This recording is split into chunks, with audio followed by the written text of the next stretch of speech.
Good all well. तो ma'am हम शुरू करते हैं आपकी परमिशन से आज का प्रोग्राम। Please please please. तो सभी बहनों और माताओं को फिर से एक बार मेरा नमस्कार। Navjyoti India foundation, the Lumba foundation और डिस्ट्रिक्ट लीगल सर्विसेज अथॉरिटी यानी कि जिला कानूनी सहायता प्राधिकरण गुरुग्राम की ओर से आप सभी का बहुत बहुत स्वागत है। हम सब जानते हैं कि आज अंतर्राष्ट्रीय विधवा दिवस है, लेकिन साथ ही साथ हमारा एक कार्यक्रम चल रहा है जिसे हम बोलते हैं प्रोजेक्ट जीवा। तो मैम मैं थोड़ा सा जीवा के बारे में आपको बताना चाहूंगी। ये बहुत ही नया कॉन्सेप्ट, नया एक प्रोजेक्ट हमने शुरू किया है सोना ब्लॉक में, जिसमें 55 महिलाएं हमारे साथ जुड़ी हैं सोना ब्लॉक से। और द लुम्बा फाउंडेशन हमें सपोर्ट कर रहा है। डीएलएसए गुरुग्राम डेफिनेटली इसका बहुत अहम पार्ट है। और हम मिलके ये कुछ कार्य करना चाह रहे हैं कि महिलाओं के जो गवर्नमेंट स्कीम्स हैं वो उन तक पहुंच सके, जिनको अभी तक वो फैसिलिटीज नहीं पहुंची। साथ ही साथ उनके सेल्फ एस्टीम, उनके कॉन्फिडेंस, आत्मविश्वासी, बहुत सी महिलाएं तो हैं ही आत्मविश्वासी, पर और हम चाहते हैं कि वो अपने पैरों पर खड़े हों। तो 55 महिलाओं के एक एक की हम लोग नीड देख रहे हैं कि क्या जरूरत है और उनको आगे कैसे हम बढ़ा सकते हैं, तीनों संस्थाएं मिलकर। सो आपका बहुत बहुत स्वागत मैम। हमारे साथ judicial magistrate cum secretary DLSA Gurugram से आदरणीय ललिता पटवर्धन जी हैं जो जुड़ी हैं as chief guest for the day. So welcome ma'am, welcome to the programme. इसके साथ साथ हमारे साथ जुड़े हैं the Lumba Foundation. The Lumba Foundation से हमारे डायरेक्टर हैं अतुल पाल्टा जी। बहुत बहुत थैंक यू अतुल जी आपका। आप ट्रैवल कर रहे हैं, आपका खुद का एक इवेंट है आज पंजाब में, फिर भी आपने समय निकाला और ज्वाइनिंग किया। और द लुम्बा फाउंडेशन से हेमंत जी और पवन जी हैं। और मैं बताना चाहूंगी कि द लुम्बा फाउंडेशन पूरे विश्व भर में उन सभी महिलाओं के लिए काम कर रहे हैं जिनके पति गुजर चुके हैं या उनका निधन हो चुका है। और इनके जो संस्थापक हैं लॉर्ड राज लुम्बा जी, ये उन्हीं के निरंतर उनके निरंतर एफर्ट्स की वजह से यूनाइटेड नेशन, जो संयुक्त राष्ट्र है, उन्होंने ये घोषित किया था कि 23 जून को अंतर्राष्ट्रीय विधवा दिवस मनाया जाए, और ताकि उन महिलाओं की आवाज को और बुलंद किया जाए जो ये हमारे समाज में बहुत सारे अभी उनके साथ जो काम करने की आवश्यकता है, उनको एक आवाज मिले और उनके साथ हम मिलकर आगे काम कर सके। सो हमें बहुत गर्व है कि हम लुम्बा फाउंडेशन के साथ जुड़े हैं और हम मिलकर ये कार्य कर पा रहे हैं ताकि हम महिलाओं तक और सुविधाएं पहुंचा सकें। हम और ज्यादा सुनेंगे अतुल जी से अभी थोड़ी देर में। इसके अलावा हमारे साथ आज जुड़ी है हमारी ट्रेनर सीमा जसवाल जी। हमारा आज ट्रेनिंग प्रोग्राम भी है महिलाओं के लिए। तो मैम हमने 2 ग्रुप में ये 55 महिलाओं को डिवाइड किया है। एक जो 40 और 40 वर्ष से कम आयु की है और एक जो 40 से ऊपर की आयु की है। तो हमने अभी लास्ट वीक 17 जून को 40 से कम वर्ष की आयु, जो जिसे हम ग्रुप 1 कहते हैं, उनके साथ हमने एक ट्रेनिंग प्रोग्राम ऑलरेडी किया है, जिसका उद्देश्य था कि मैं कौन हूँ, हम अपने आप को पहचाने। और वही आज वर्कशॉप हम सीमा दीदी के साथ आज करने वाले हैं। और सीमा दीदी को तकरीबन 30 साल हो गए हैं ट्रेनिंग देते हुए, और ये अंतर्राष्ट्रीय संस्थाओं के साथ इन्होंने काम किया है, सरकारी गैर सरकारी संस्थाओं के साथ। पूरे भारत में काफी स्टेट्स में इन्होंने काम किया, महिलाओं के साथ, जेंडर के ऊपर, बच्चों के साथ कार्य किया है। और मैंने लास्ट मीटिंग में सबको बताया भी था, अवगत भी कराया था कि हमारे जिला क्षेत्र में एक विडो सेल कमेटी बनी है और जिसके चेयरपर्सन हमारे सीजीएम मैम है ललिता पटवर्धन मैम है, जिनकी निगरानी में, उनकी देखरेख में बहुत सारे हमारे जो सरकारी डिपार्टमेंट है, विभाग है, वो कार्य कर रहे हैं हम ये महिलाओं के लिए, जिसमें कल्याण विभाग जुड़ा है, महिला एवं बच्चों का विभाग जुड़ा है, सिविल अस्पताल जुड़ा है, उसमें पुलिस डिपार्टमेंट है और गैर सरकारी संस्थाएं हैं। और ये विडो सेल कमेटी मैम की देखरेख में होती है। हमारे साथ जुड़ी है रीमा जी, हमारी वॉलंटियर हैं और हाल ही में वो जुड़ी है, लेकिन हमारी प्लानिंग चल रही है कि हम महिलाओं के कौशल को और आगे कैसे बढ़ा सके इनके साथ मिलकर। तो कुछ आइडियाज हमने लास्ट मीटिंग में डिस्कस किए थे, हम जरूर आगे लेकर जाएंगे उन आइडियाज को। और साथ ही साथ हमारी टीम है, कुछ इंटर्न्स हैं जो हमारे साथ जुड़े हैं। अभी तक की हमारी जो प्रोग्रेस है, आज डीएलएस से पैरालीगल वॉलंटियर्स और पैनल एडवोकेट्स भी हमारे साथ जुड़े हुए हैं। सो धन्यवाद करना चाहूंगी मीनू जी का कि आपने उनको भी आमंत्रित किया। तो अभी तक का जो हमारा प्रोग्रेस है वो ये है कि हम इन 55 महिलाओं से एक एक से बात कर चुके हैं, उनकी समस्याओं को जान चुके हैं, उसको डॉक्यूमेंट किया है हमने। तो जहां एक और हम उनके आत्मविश्वास और लाइफ स्किल्स के ऊपर ट्रेनिंग दे रहे हैं, साथ ही साथ हम उनकी जो सोशल वेलफेयर स्कीम्स हैं उसमें क्या क्या जरूरतें हैं उसके ऊपर भी हम काम कर रहे हैं। तो सौम्या है जिन्होंने पूरा स्टडी किया है कि 55 विमेन में किसकी क्या जरूरत है, विडो पेंशन कितनों को चाहिए, कहाँ रुकी हुई है, या आयुष्मान भारत योजना की स्कीम कहाँ तक पहुंची है, ये सारा कार्य हमारा साइमल्टेनियसली चल रहा है। इसके साथ साथ हम राशन भी डिस्ट्रीब्यूट कर चुके हैं इन सब महिलाओं को, हाइजीन किट आज डिस्ट्रीब्यूट होने वाली है।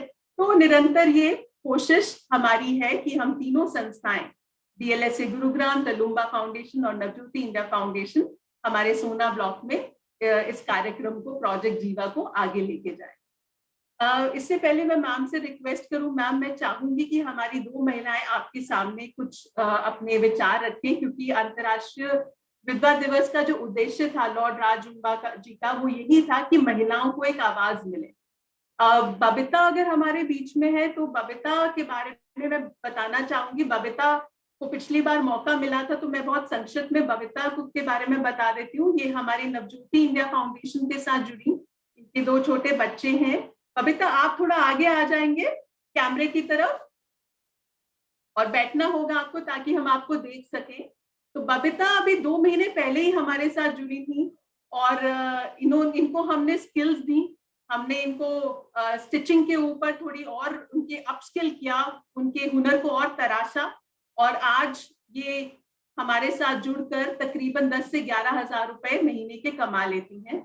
बहुत सुंदर काम करती हैं, कंफर्टर्स बनाए उन्होंने लेफ्ट ओवर फैब्रिक से, और वो लोग बहुत पसंद कर रहे हैं इनके बनाए हुए कंफर्टर्स। मास्क बना रही हैं, ऐसा बहुत सारा काम कर रही हैं बबीता जी। इसके अलावा सुभद्रा जी हमारे साथ जुड़ी हुई है। सुभद्रा अगर आप कैमरा ऑन कर सकते हो। सुभद्रा भी हमारे साथ जुड़ी है। ये इनको भी हमने सिलाई के ऊपर ट्रेनिंग दी, और आज ये भी 10,000 रुपए महीने का कमा रही है हमारे साथ जुड़कर, और महिलाओं को ये प्रेरित कर रही हैं और मोबिलाइज करती हैं नवज्योति से जुड़कर कि वो लोग भी इस कार्यक्रम से जुड़े। तो इनको, और अंशु जी है, अंशु जी को भी पिछली बार मौका मिला था, ये हाल ही में जुड़े। अंशु जी आप अपना कैमरा ऑन करोगे, गांव खेड़ला से। ये सारी महिलाएं मैम गांव से हैं, और इनके भी 2 बच्चे हैं, और इनको भी इन्होंने जैसे लास्ट टाइम बताया था पिछले हफ्ते जो हमने ट्रेनिंग ली थी। अंशु राघव जी आप कैमरा ऑन कर सकते हो? हाँ जी अंशु जी। तो अंशु जी जो है, इन्होंने कहा कि मुझे बहुत हिम्मत मिली है प्रोजेक्ट जीवा से जुड़कर, और इनका हुनर जो है ये सिलाई में बहुत अच्छी है। गांव में बहुत से लोग इनसे सीखना चाहते हैं, तो हम कोशिश करेंगे कि इनको as an entrepreneur, as business women हम आगे लेके जा सके, ताकि ये गांव में ही कुछ बाकी महिलाओं को भी सिखा सके सिलाई, और अपना भी यूनिट सेटअप कर सके। तो अंशु जी आपका भी बहुत बहुत स्वागत है। एक बात मुझे अंशु जी की याद पिछले हफ्ते कही थी कि ये तो जीवन है, मुश्किलें तो आएंगी, पर एक हिम्मत मिली है कि अब मुझे आगे कुछ करना है अपने लिए, बच्चों के लिए, और अपनी एक पहचान बनानी है। तो ये उस ट्रेनिंग के बाद इन्होंने हमें फीडबैक दिया था। पर आज मैं 2 नई महिलाओं को मौका दूंगी अपनी बात रखने की। हम इन तीनों को सुन चुके हैं पिछली बार। तो किरण जी आप थोड़ा सा अपने बारे में बताइए, क्योंकि जहां एक और हम आत्मविश्वास की बात कर रहे हैं, वहां आप जीवा से जुड़कर आपको फायदा हुआ है, तो आप उसके बारे में मैडम को और हम सबको, अतुल जी को बताइए कि क्या फायदा हुआ आपको बोलिए पिछले 2 महीने। किरण जी बोलिए।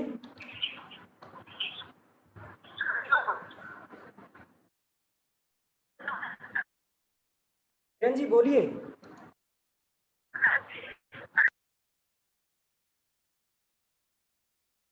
बोलिए किरण जी। नहीं सोमदत्त, उनकी आवाज क्लियर नहीं आ रही है हम तक। किरण जी ये नाई नंगला गांव से हैं।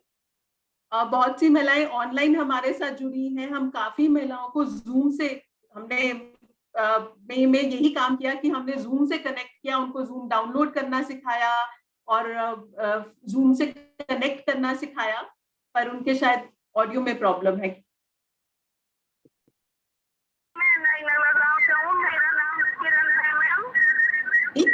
नाई नंगला गांव से आपका नाम किरण है, और बताइए अपने बारे में।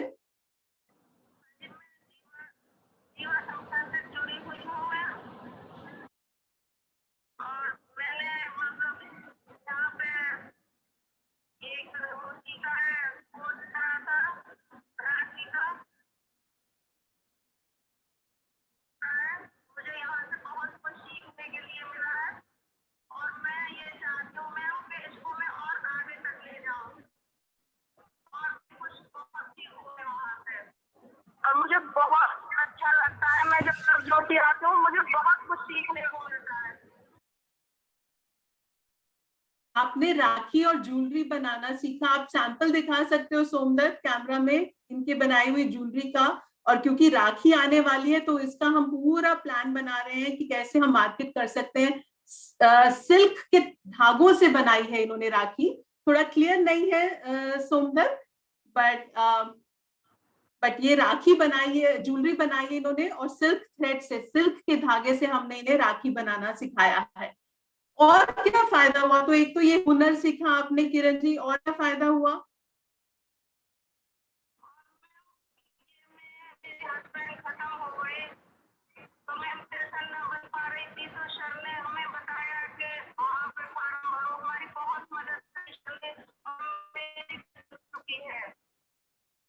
तो इनकी पेंशन भी बंद गई। इनकी पेंशन नहीं मिल पाई थी, इनको कुछ प्रॉब्लम्स थी इनके पेंशन बनने में। ये नाई नंगला गांव से हैं। इनके हस्बैंड जो थे वो भी बाल काटने का काम करते थे। नाई नंगला एक छोटा सा गांव है सोना ब्लॉक में, जहाँ ज्यादातर लोग नाई का काम करते हैं। पर हस्बैंड गुजर गए, उसके बाद काफी दिक्कत हुई। बेटे क्या करते हैं आपके?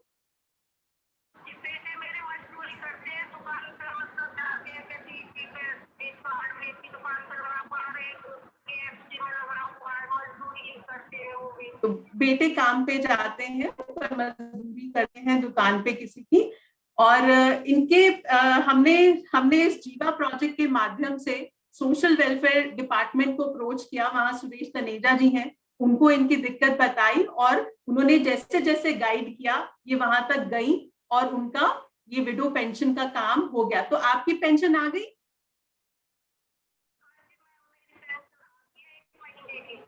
हाँ जी। तो इनकी पेंशन बन गई। तो जहां एक और हम सेल्फ एस्टीम के ऊपर बात कर रहे हैं, आत्मविश्वास, हुनर, स्किल्स के ऊपर बात कर रहे हैं, वहां दूसरी ओर हम लोग जो इनको सर्विसेज हैं, जो फैसिलिटीज है सरकार की तरफ से, हम उनसे भी इनको कनेक्ट करा रहे हैं। तो बहुत बहुत धन्यवाद किरण जी। हम उम्मीद करते हैं आप ऐसे ही आगे बढ़ते रहिए। साथ में मैं चाहूंगी अब अंजू जी को। अंजू, आप बताइए कुछ अपने बारे में।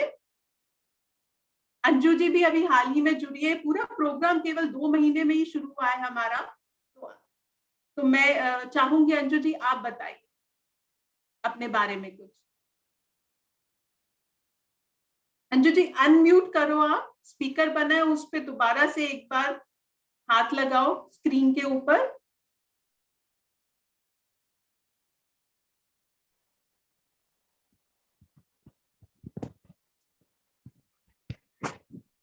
अंजू, पिछली ट्रेनिंग कैसी लगी? आपने पिछले हफ्ते 17 जून को ट्रेनिंग अटेंड करी थी पहली बार। कैसी लगी थी आपको ट्रेनिंग? हाँ, अच्छी लगी मैम। अच्छी लगी। और अभी आप क्या चाहते हो, क्या करना चाहते हो? मैम कुछ काम मिल जाए तो काम भी कर लेंगे मैम। और थोड़ा अपने बारे में बताओगे, अपनी जो आप चैलेंजेस हैं, जो समस्याएं हैं, ताकि हम उस पे आगे काम कर सकें। मैम जब से मैं यहाँ आई 2-3 महीने हो गए मैम मुझे घर पे आए। जब से एक दिन भी मेरी सासू माँ का फोन नहीं आया और नहीं बच्चों से बात कराते। मेरे 2 लड़की है, 1 लड़का है। वो 3 बच्चे मेरे ससुराल में ही मैम। भेजते नहीं है मेरे साथ बच्चों को, हम्म, और रहने में राजी नहीं है। मैं वो कहती है कि तेरा क्या है यहाँ पे, ये बोलती है मैम कि हम मेरे बस का नहीं है आपका खर्च चलाना, हम मेरे बस का नहीं है खिलाना पिलाना, यही बोलती है मैम। और झगड़ा बहुत ज्यादा करते हैं, हमें हमारे बुढ़े बुढ़िया बहुत ज्यादा झगड़ा करते हैं मैम घर पे, और बीमार हो जाते हैं तो मैम मेरे मायके में मेरे माँ भी इलाज करवा, यहाँ से इलाज ठीक हो जाती है मैम, तो मेरे माँ बाप भेज देते हैं कि बेटी जा, अगर सही रखें तो ठीक है, ना रखे तो बताना। हम्म। तो अंजू, हाँ जी बताओ। मैम बस खिलाती पिलाती है, इसके लिए ताना मारती है मैम, कहती है कि अपने आप करो, जैसा करना, अपने बच्चों को आप पालो। अब जब से मैम हस्बैंड गुजरा, जब से सब बहुत हालत खराब चल रही है मैम। जी, तो अंजू, हाँ जी। बच्चों के जो पापा थे उन्हें भी नहीं आने देती थी मेरे मायके में, और बच्चों को भी नहीं आने देती, कहती है कि बच्चों को मैं अपने आप रख लूंगी, और तू अपना खर्च, अब वहां चली जाती तो मैम कहती है अपने बच्चों को खुद पाल, अब तेरी जिम्मेदारी है, तू पालेगी अपने बच्चों को, तू ही करेगी सारा कुछ, हम नहीं करेंगे सारा कुछ। मैम मेरे पे ही छोड़ देती है मैम, वहाँ घर का काम करती हूँ, बच्चों ने संभालती, फिर भी कहती है कि क्या करते हो, मैं ही कर रही हूँ सारा कुछ, आप क्या करते हो, झगड़ा करने बैठ जाती है मैम। ठीक है, तो अंजू जी हमने आपकी बात को सुना और हमने आपको बताया कि बबीता जैसे और किरण जी जैसे महिलाएं कैसे कुछ हुनर सीखकर आगे बढ़ी हैं, अपने पैरों पे खड़ी हुई हैं और अपने बच्चों की देखभाल भी कर रही हैं, लेकिन साथ ही साथ सरकार की भी कुछ स्कीम है जिसमें आपको मदद मिल सकती है। तो जैसे जैसे आप ट्रेनिंग्स में पार्टिसिपेट करेंगे, भाग लेंगे, तो आपको उन स्कीम के बारे में भी पता चलेगा और कानून आपकी क्या मदद कर सकता है उसके बारे में भी आपको जानकारी होगी। तो ऐसे ही हमारे साथ इन ट्रेनिंग्स में जो हमने प्लान करी है, हम अगले 6 महीने, 2 महीने हो गए, आगे हम लोग अगले 4 महीने और ऐसी लगातार ट्रेनिंग करेंगे। तो हमने अपना एक टारगेट बनाया कि 6 महीने में कम से कम हम ये 55 महिलाओं को उनके अधिकार, उनको आत्मविश्वास को बढ़ावा दे सके, उन्हें अपने पैरों पे खड़ा कर सके। तो ऐसे ही जुड़े रहिए, बने रहिए, और आपकी समस्या हमने सुनी है, हम सब आपके साथ है, डीएलएस से आपके साथ है, लुम्बा फाउंडेशन आपके साथ है, नवज्योति इंडिया फाउंडेशन आपके साथ है। और मुझे याद है मैम, पिछली बार एक महिला ने इनकी कहानी सुनकर बोला था कि हम भी इनके साथ हैं। तो ये एक प्लेटफॉर्म ऐसा बना है कि महिला महिला की मदद करने को तैयार है, क्योंकि ये दमदमा गांव से हैं, तो वो महिला भी दमदमा गांव से थी और उन्होंने कहा कि हम ये सब भुगत चुके हैं, सह चुके हैं, तो हम भी महिलाओं के साथ, जो युवा महिलाएं हैं उनके साथ खड़े होंगे। तो ये बहुत अच्छा हमारा जीवा का संगठन बन रहा है।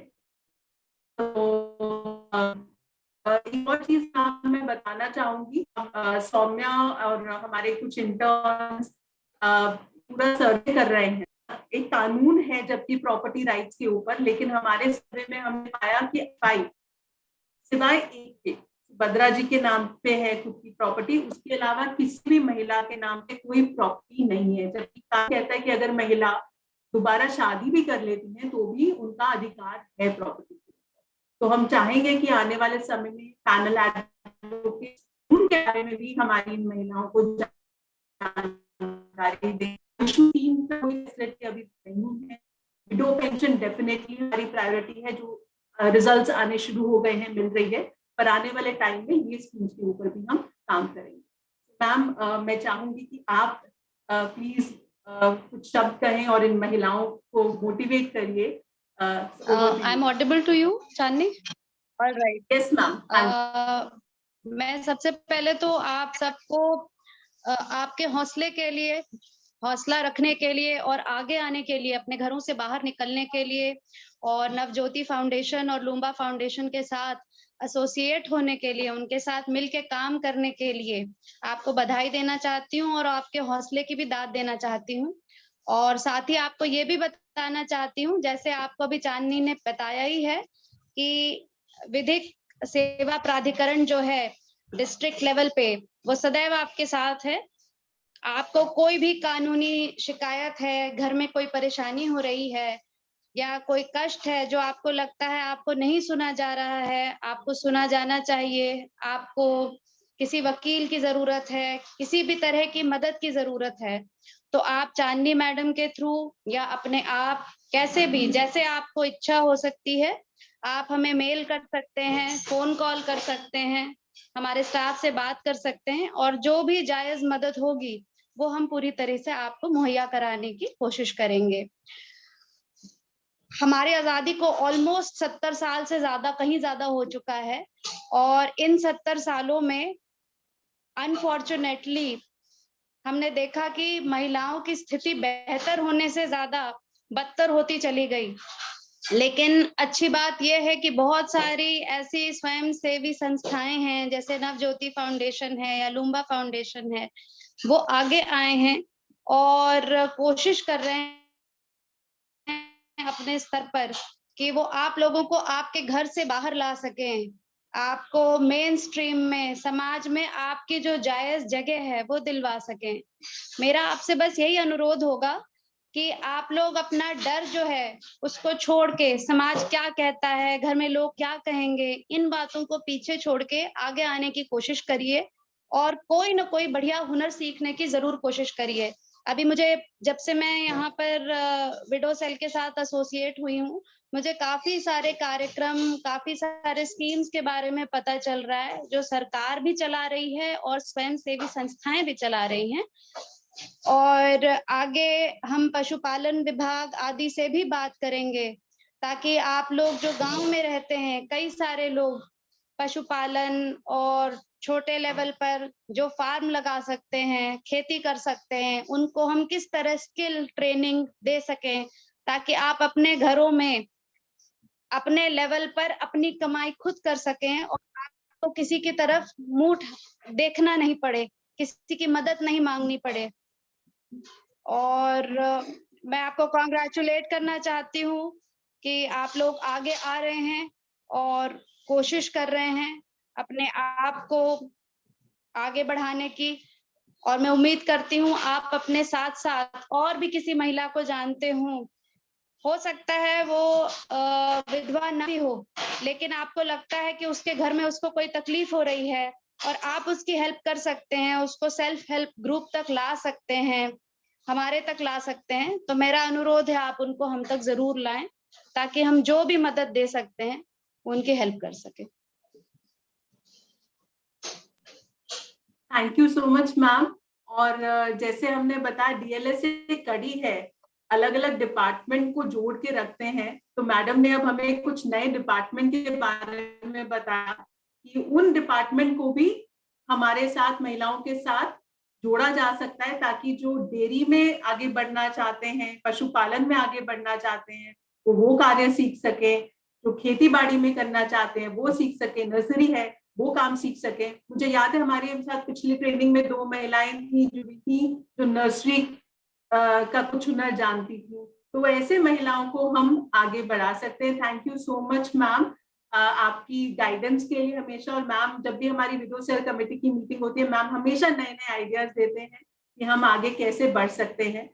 मैम ने टीकाकरण के लिए भी स्पेशल कैंप लगवाया था महिलाओं के लिए, जिन्होंने अभी तक नहीं टीकाकरण करवाया है, तो प्लीज आपसे निवेदन है कि जरूर टीकाकरण लगवाइए नियरेस्ट पीएचसी में। अगर आपको साधन की जरूरत है तो हम लोग बस पहुंचा सकते हैं आपके गांव में। तो thank you so much ma'am. मैं रिक्वेस्ट करूंगी द लुम्बा फाउंडेशन से अतुल पाल्टा जी, जो डायरेक्टर हैं द लुम्बा फाउंडेशन के, कि वो भी 2 शब्द कहें। अतुल जी, आज द लुम्बा फाउंडेशन का बहुत बड़ा इवेंट हो रहा है ब्रिटेन में, क्योंकि लॉर्ड राज लुम्बा जी हैं जिन्होंने ये उद्देश्य, ये बीड़ा उठाया था कि महिलाओं की आवाज को आगे तक पहुंचाना चाहिए, क्योंकि उनके जो पिताजी का निधन 23 जून को हुआ था।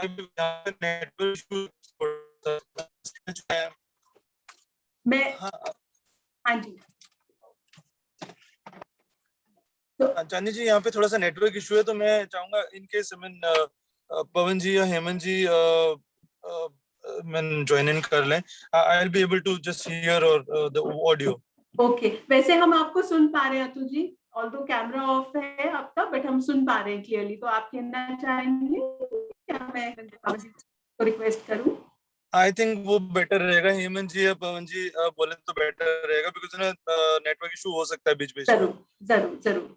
चांदनी जी आप कंटिन्यू कीजिए। जो है बेसिकली हम लोग जो है महिलाओं के बारे में जानने में ज्यादा इच्छुक हैं, प्रभु है माई के बारे में जो है महिलाएं क्या कहना चाहती हैं, जो है उसके बाद मैं अपना फीडबैक जो है देना चाहूंगा। जो है जरूर जरूर जरूर, ठीक है।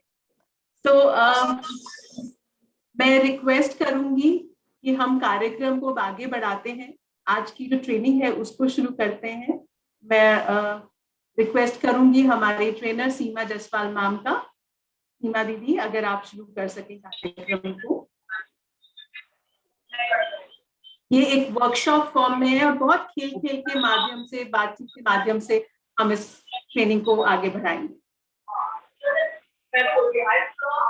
सभी लोगों को ढेर सारा प्यार और प्यारी सी नमस्कार, और सब लोगों को शत नमन। सब लोग बहुत अच्छा काम कर रहे हैं और जो भी कर रहे हैं बहुत दिल से कर रहे हैं, तो सभी लोगों को बहुत प्यार।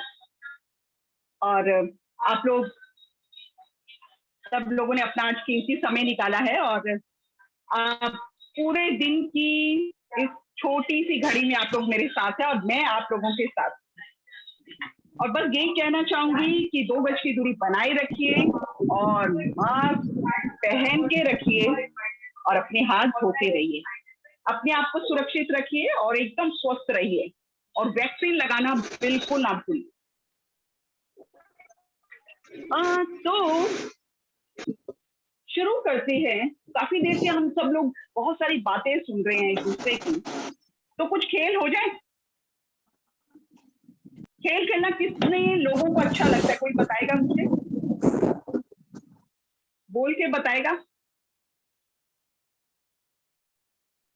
सोमदत्त, जो कैंपस में महिलाएं हैं उनको भी आप मौका दीजिए बोलने का। खेल खेलना किसको अच्छा लगता है? किसको अच्छा लगता है खेल खेलना? बहुत बढ़िया, बहुत बढ़िया। ठीक है, अभी भी सब लोग खेल खेलते हैं? खेलते हो अभी? खेलते हो? रास्ता टापना, पकड़न पकड़ाई, आंख मिचोली, या भूल गए सब लोग? वो पूछ रहे हैं। चलिए ठीक है, आज ये खेल खेलते हैं हम लोग, और खेल बड़ा मजेदार है। आप लोगों को थोड़ा सा ध्यान से सुनना है बस। एक हवा है, हवा चलती है ना, सर सर करके चलती है, फर फर करके चलती है। तो ये जो हवा है ये कुछ विशेष लोगों के लिए ही चलती है।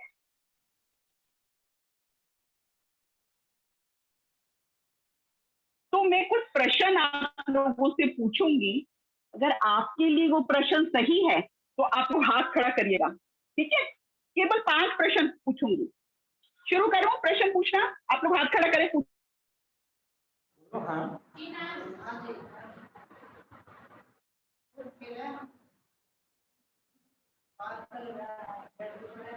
जी दीदी पूछिए।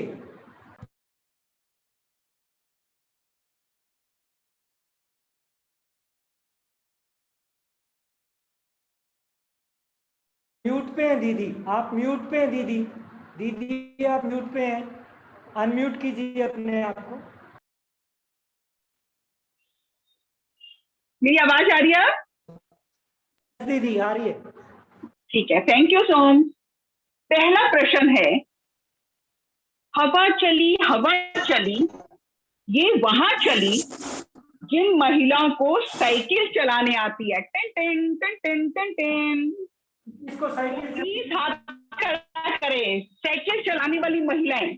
टेन टेन, हाथ खड़ा करेंगी। साइकिल। साइकिलिंग के लिए जोरदार तालियां। बहुत बढ़िया, बहुत बढ़िया। अच्छे से हाथ खड़ा करो ना। कैसे साइकिल चलाते हो? मैं तो ऐसे मटक मटक के साइकिल चला रही हूँ, कई लोग तो ऐसे साइकिल चलाते हैं, ऐसे स्थिर होके, और कई लोग ऐसे साइकिल चलाते हैं, पूरी एक्सरसाइज करते हुए, व्यायाम करते हुए। ठीक है। अब मेरा दूसरा प्रश्न है, हवा चली, ये वहां चली जिन लोगों को तैरने आता है, स्विमिंग करने आती है, नदी में, जोहड़ में, तालाब में, जिन लोगों को तैरने आता है, हाथ खड़ा करें, हाथ खड़ा करें। पानी में तैरना। दीदी पानी में तैरना मेरे ग्रुप को नहीं आता। बिल्कुल पानी में तैरना, जोहड़ में, तालाब में, नदी में, नहर में, उनको आता है, बालाजी को। बालाजी को आता है। कोई बताना चाहेगा? नहीं आता।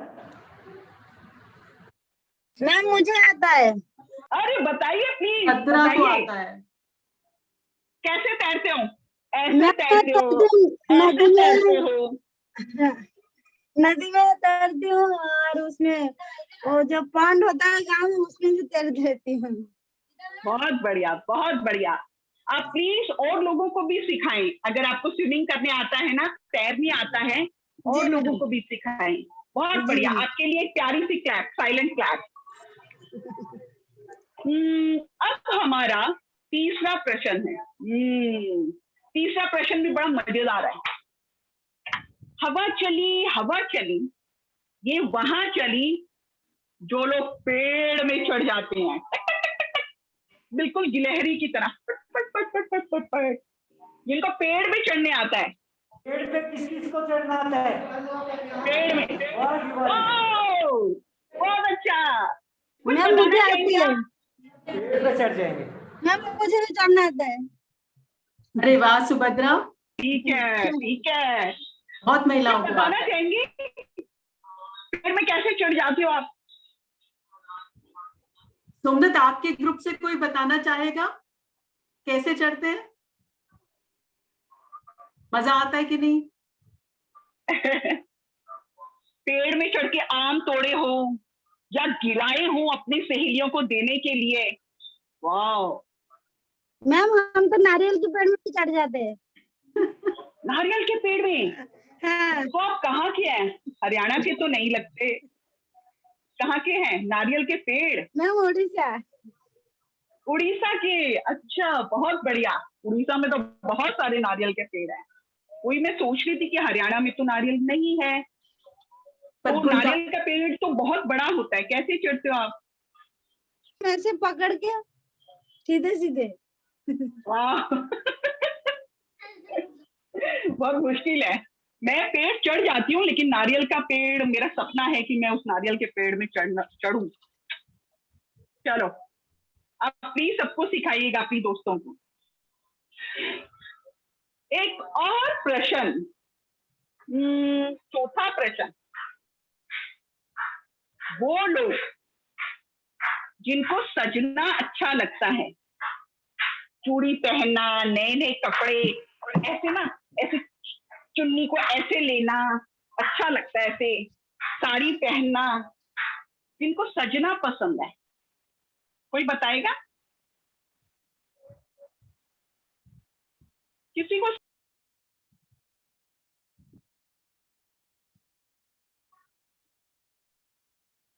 सजना पसंद नहीं है? कोई बताना चाहेगा? बबीता, आपके ग्रुप में कोई बताना चाहेगा? साड़ी पहनना, ऐसे सुंदर सी चुन्नी को ऐसे तरीके से लेना, या अपने लिए सुंदर सुंदर कपड़े बनाना।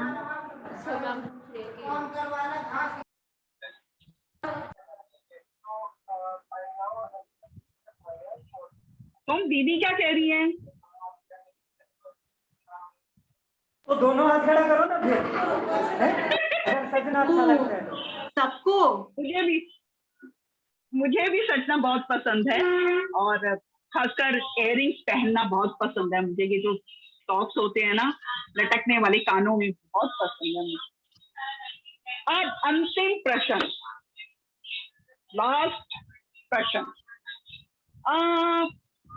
जिन लोगों को पट पट पट पट पट पट बारिश में नहाना अच्छा लगता है, बारिश में, बारिश आई नहीं तो उनका मन करता है कि बाहर चले जाऊं और बारिश में भीग जाऊं, प्लीज हाथ खड़ा करे। बारिश में भीगना अच्छा लगता है। कोई बताना चाहेगा बारिश में भीगना कैसा लगता है? कोई बताना बताओ ना। इतने सारे लोग बारिश में भीगते हैं और बता नहीं रहे हैं, शर्मा रहे हो क्या? कैसा लगता है बारिश में भीगना? ठंडा ठंडा सा। कोई बताएगा? दीदी आप बताओगे? सुमीला जी, आपका माइक ऑन है, आप बताना चाहोगे?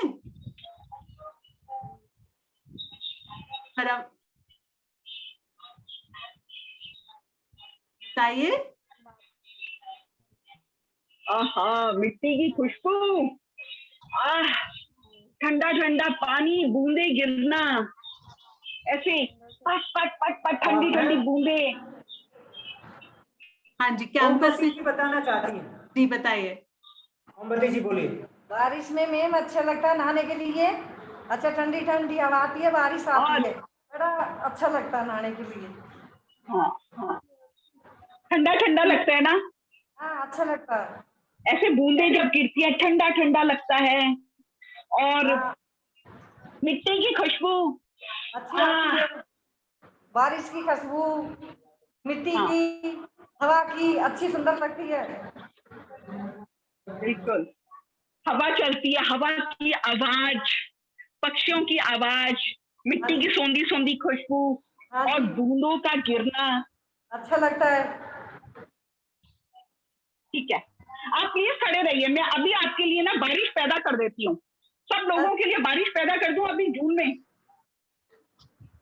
आप जब सब लोग बोलेंगे कि हाँ सीमा दीदी बारिश पैदा करो, तभी मैं बारिश पैदा करूंगी। करो? हाँ करो, जोर से बोलो, ऐसे करिए, करो करो, ठीक है, वेरी गुड। सब लोग अपने हाथ लेंगे, अपने हाथों को ऐसे पकड़ेंगे, एक उंगली उस पे बजाएंगे हथेली में,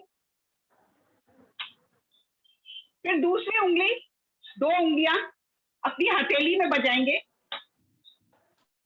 फिर तीन उंगली फिर से अपनी हथेली पे बजाएंगे, फिर चार उंगली, फिर पूरा हाथ बजाएंगे, सब लोग जोर से। हमारे हरियाणा में, हमारे भारत देश में, पूरी दुनिया में बहुत अच्छी बारिश होनी चाहिए ताकि हम लोग बहुत खुश रहें और खूब सारे हमारे खेत जो है हरे भरे रहें, खूब सारी बारिश। ओ बहुत बढ़िया, बहुत बढ़िया, इस बार सच्ची में बहुत अच्छी बारिश हो। आप सभी सवालों के जवाब आप लोगों ने दिए, बहुत अच्छे दिए। दीदी आप बैठ जाओ, दीदी आप बैठ जाओ, ठीक है। इतने प्यारा सा आप लोगों ने खेल खेला, तो अब जो है कोई मुझे बता सकता है, सुक्रीत, मैं सुक्रीत से अनुरोध करती हूँ कि प्लीज वो पीपीटी चला दे।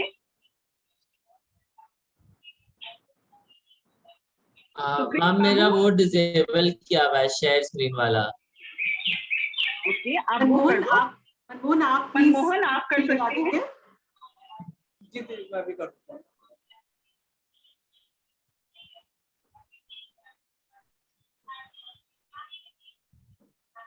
सर मुझे होस्ट बना दीजिएगा तो मैं कर सकता हूँ, मैं कर दूंगा। गुड नेम क्या सर आपका? मनमोहन कर सकते हैं? सुप्रीत, क्या मनमोहन कर सकते हैं? मैं एक बार सुप्रीत के बाद। जब तक हमारे मनमोहन या सुप्रीत कुछ काम कर रहे हैं, तो आप लोगों के बीच में छोटा सा प्रश्न है कि ये पहचान क्या है? पहचान से आप लोग क्या समझते हैं? कोई बताना चाहेगा? पहचान से आप लोग क्या समझते हैं? यस दीदी, बालाजी है डूंगसपुर से, ये बताना चाहती हैं। बिल्कुल बालाजी। बताइए प्लीज। मैम अपनी पहचान अपने खुद से बनानी पड़ती है। अगर हम कर्म अच्छा करेंगे तो हमारी पहचान अपने आप ही पहचान बन जाएगी। अगर हमारी पहचान ही नहीं है तो हमें कौन पहचानेगा? कहाँ हम जाएंगे, कहाँ हम करेंगे। हमें कहीं भी जाना हो तो किसी की जरूरत नहीं पड़े, हम अपने आप कर सके तो अपनी पहचान खुद से ही बनानी पड़ती है। किसी से डर के दब के किसी से कुछ नहीं रहना चाहिए, खुल के बात करनी चाहिए। बिल्कुल, बहुत बढ़िया। खुल के बात करनी चाहिए, अपनी पहचान खुद बनानी चाहिए और पूरी ताकत लगा देनी चाहिए अपनी पहचान बनाने में। और कोई बताना चाहेगा? किसी को कोई सहारा नहीं लेना चाहिए, अपनी पहचान खुद बनाओ और खुद अपने बलबूते पे करके दिखाओ। बहुत बढ़िया। और कोई बताना चाहेगा कि वो पहचान से क्या समझता है?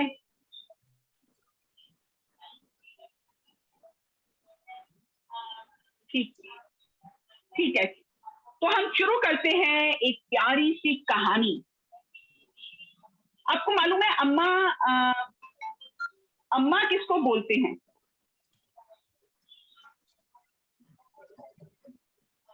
ये कहानी जो है एक प्यारी सी है। इस कहानी को आप लोग बड़े ध्यान से देखिएगा।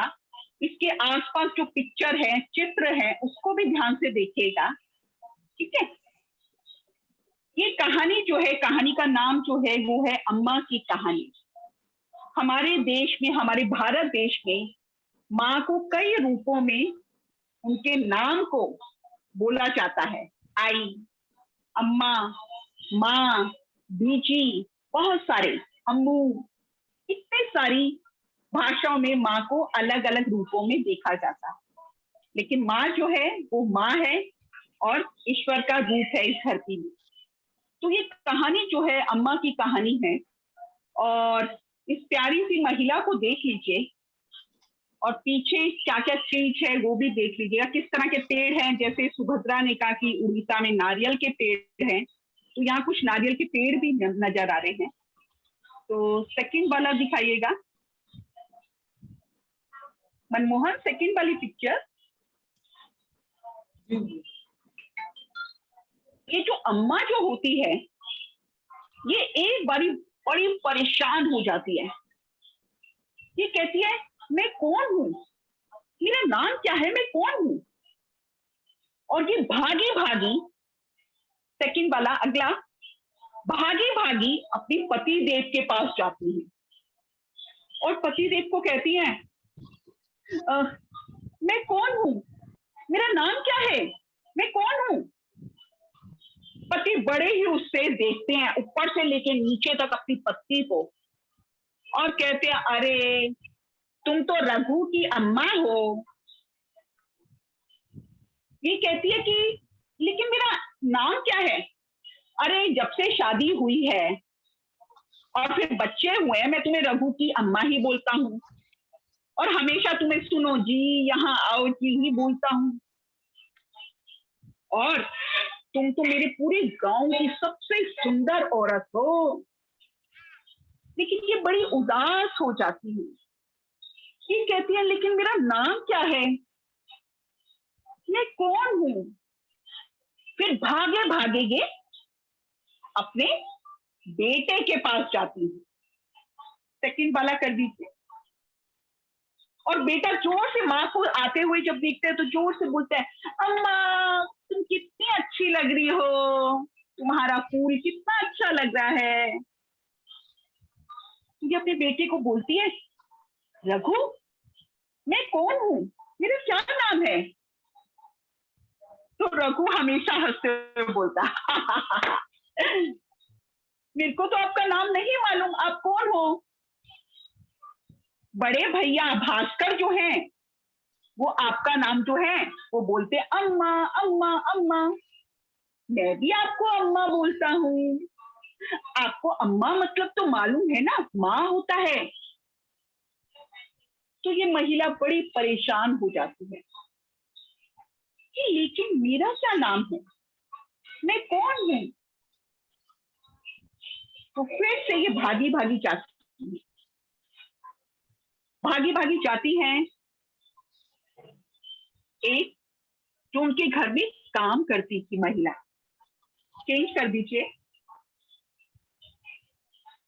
उनके घर में काम करती थी महिला, उनका झाड़ पोछा लगाती थी, घर की सफाई करती थी।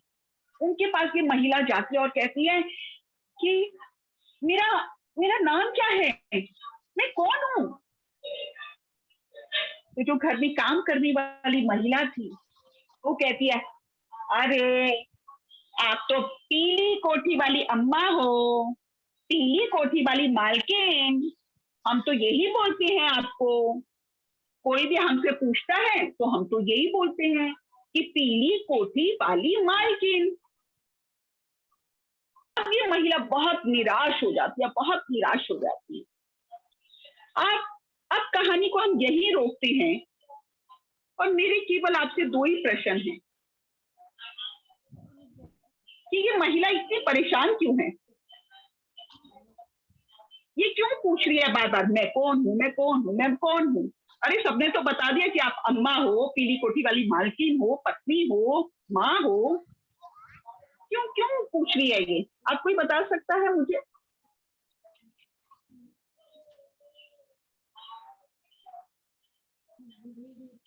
ठीक है, अब हम चलते हैं कि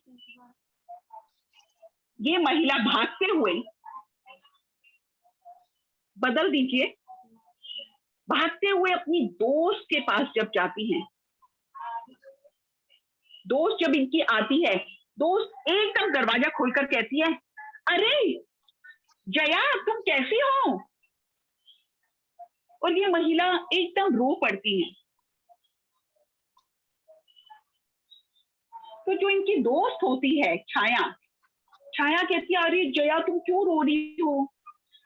ये कहती है, इतने साल हो गए, किसी ने मेरा नाम ही नहीं लिया, मैं किसी की अम्मा बन गई, पीली कोठी वाली मालकिन बन गई, किसी की पत्नी बन गई, किसी की बहू बन गई, मैं अपना नाम तो भूल गई। तो इनकी दोस्त बोलती है, अरे तुम तो हमारी प्यारी सी जया हो, और जब तुम पैदा हुई थी ना तो तुम्हारे जो अप्पा थे और अम्मा जो थी उन्होंने कितने प्यार से तुम्हारा नाम रखा था, और तुम्हें पता है जया कितना अच्छा नाम है, दुर्गा के 100 नामों में जया भी एक नाम है, और तुम कितने अच्छे काम करती हो, तुम्हें इतना अच्छा डांस आता था भरतनाट्यम, और तुम कितने प्यार से रंगोली बनाती थी। और ये महिला रोती रहती है और कहती है, अच्छा मैं डांस भी करती थी, मैं प्यारी सी रंगोली भी बनाती थी, अच्छा मेरा नाम जया है, इतना साल हो गए मुझे अपना नाम सुने हुए। और ये अपनी दोस्त के साथ एकदम गले लगा लेती है दोस्त को, और बहुत खुश होती है और बहुत प्यार से डांस करती है, नृत्य करती है और रंगोली बनाती है बहुत खुशी से।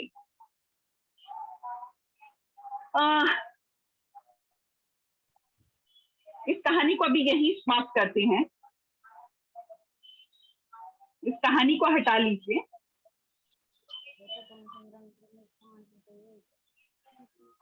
कैसी लगी आप लोगों को कहानी?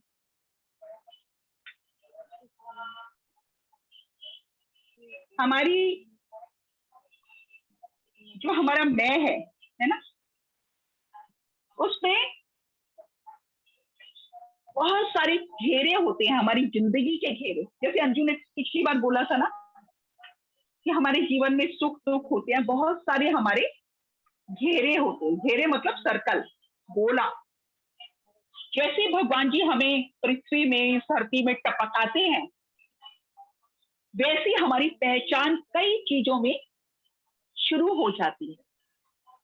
उसमें सबसे पहले आता है परिवार, समुदाय जिसमें मैं बड़ी होती हूँ, ग्रो करती हूँ, और फिर आता है समाज, फिर आता है देश, किस देश से हूं मैं, भारत देश से हूं, फिर आता है विदेश।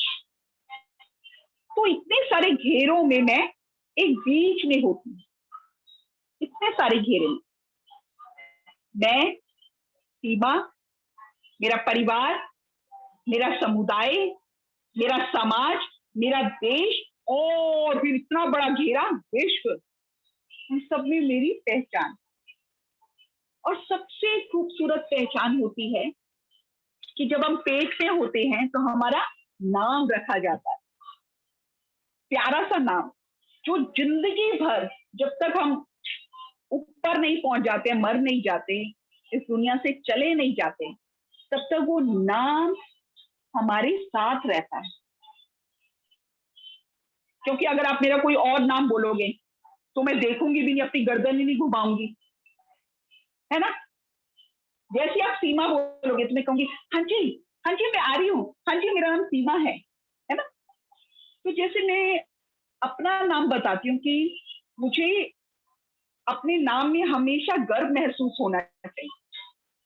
कई लोग मैं देखती हूँ ना अपना नाम बोलते हैं, मेरा नाम तो गीत है, शीतल है। क्यों?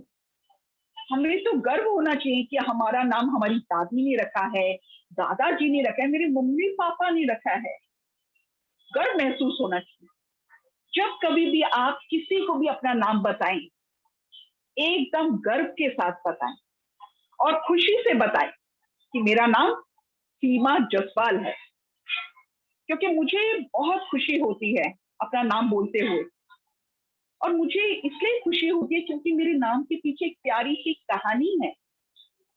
मेरा नाम जो है, हम 8 बहन भाई हैं, मैं 7वें नंबर की बच्ची हूँ अपने माँ बाप की।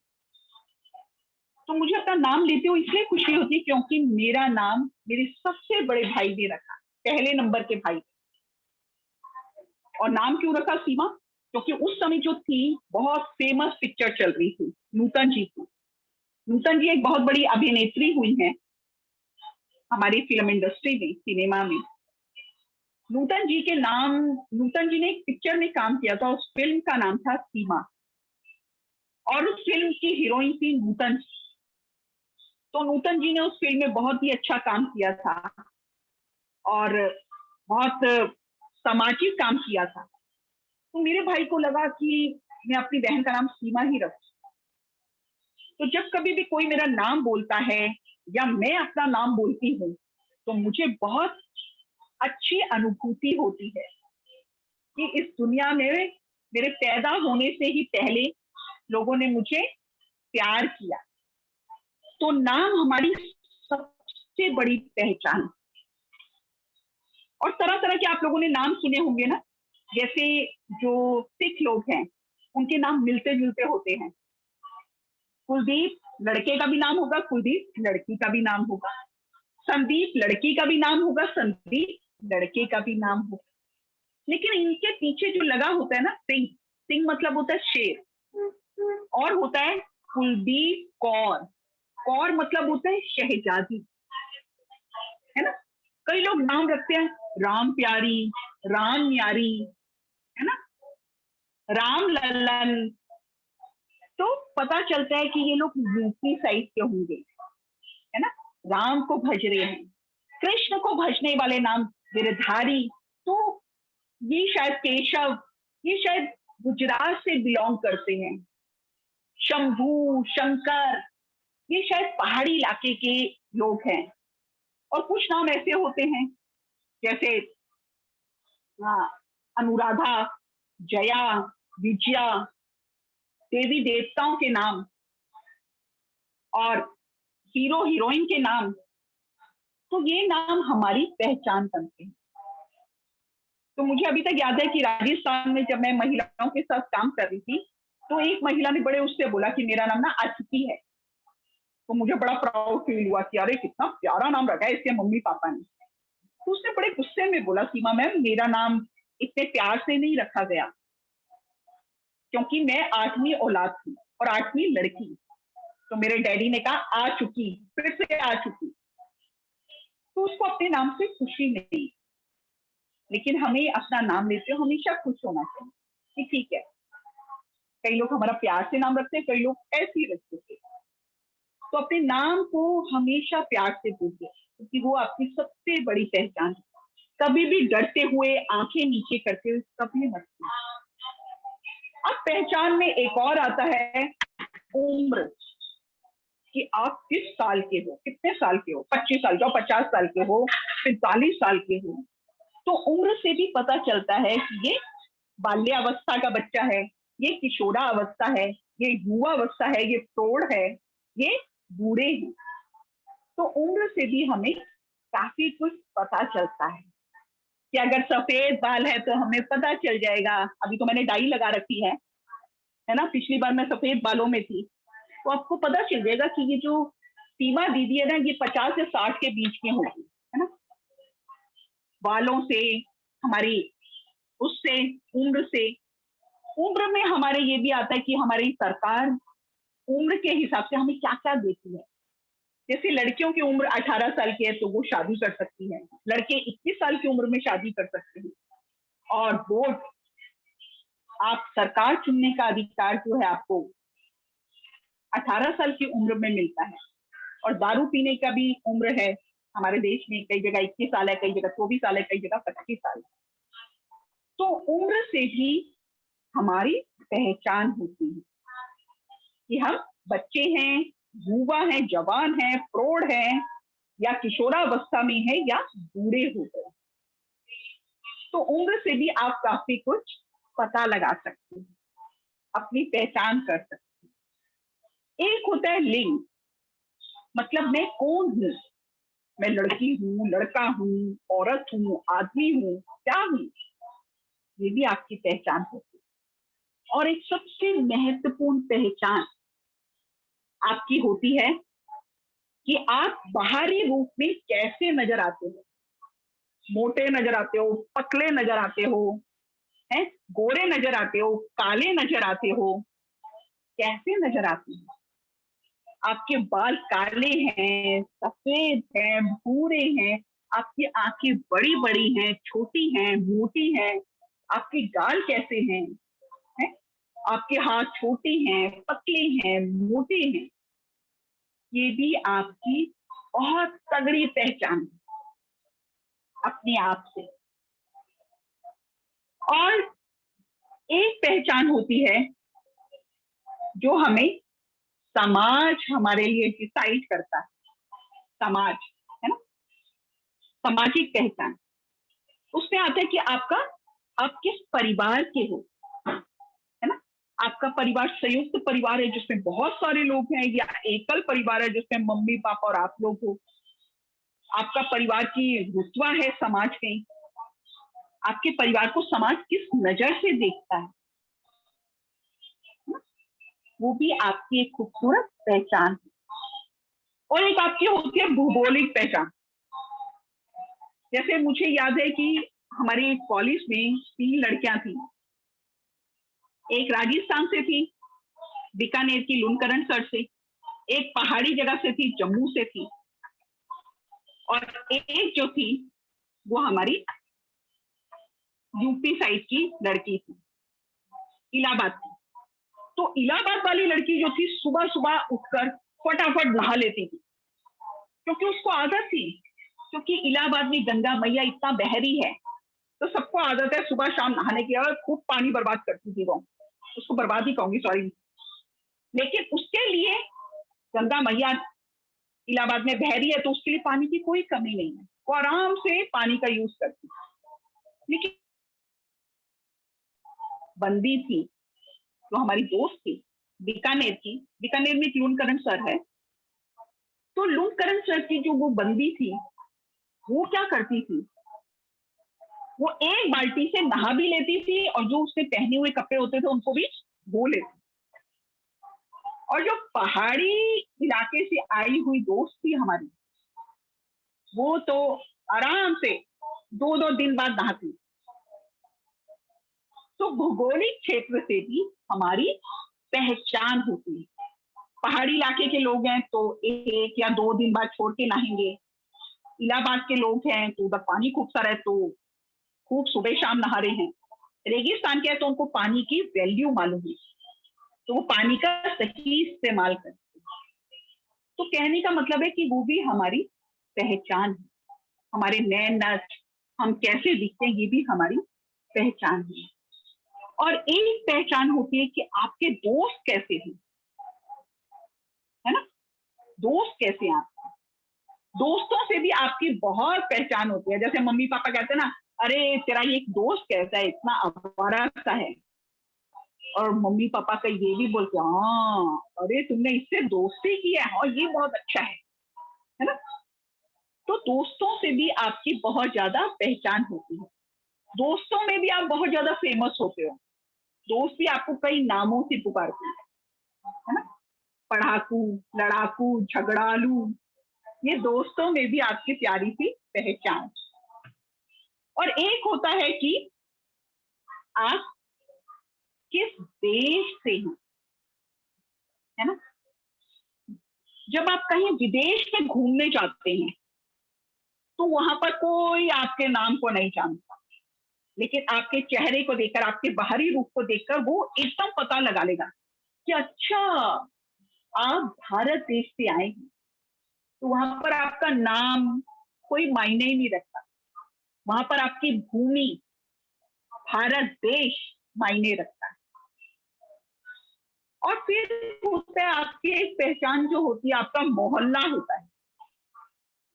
किस मोहल्ले में आप पले बड़े हो, मोहल्ला मतलब समुदाय, किस मोहल्ले में आप पड़े हो।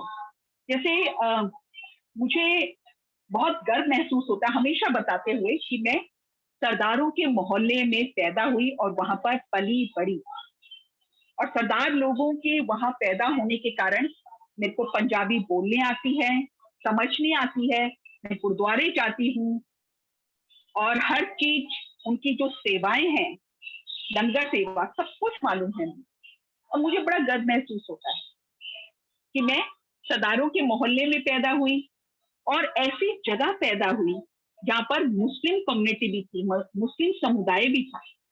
इसलिए अगर आप नोट कर रहे हो तो मेरी काफी सारी जो लफ्ज हैं वो काफी सारे उर्दू वाले भी निकलते हैं, शुक्रिया, आदाब, है ना, तो बहुत सारे शब्द वो भी निकलते हैं। तो मैं अपने आप को बहुत खुशनसीब मानती हूँ कि मेरा जो समुदाय था उसमें मुस्लिम लोग भी थे, हिंदू लोग भी थे और सिख लोग भी थे। तो इसीलिए मुझे काफी कुछ नॉलेज है सिख धर्म के बारे में। तो हमारा समुदाय भी हमें, हम जिस समुदाय में रहते हैं वो भी हमें एक नर्म बनाता है, व्यवहारिक बनाता है, वो भी हमारी एक बहुत बड़ी पहचान, बहुत बड़ी पहचान। और फिर एक पहचान आती है कपड़ों की। कपड़ों से लोग बहुत जज करते हैं, है ना। अगर आपने ऐसे करके चुन्नी को पकड़ लिया, है ना, ऐसे करके, तो पता लगा लेंगे कि किस तरह की महिला है। अगर आपने ऐसे कर लिया तो पता लगा लेंगे कि शादीशुदा महिला है। अगर आपने ऐसे कर लिया है तो हाँ जी, इससे पता चल गया बुर्के में रहने वाली महिला है। अगर आपने चुन्नी को ऐसे कर लिया तो ये भी पता चल जाएगा कि आप मजबूर महिलाएं, थकी हुई हैं। तो हमारे कपड़ों से भी हमारी पहचान होती है, हम किस तरह के कपड़े पहनते हैं, है ना।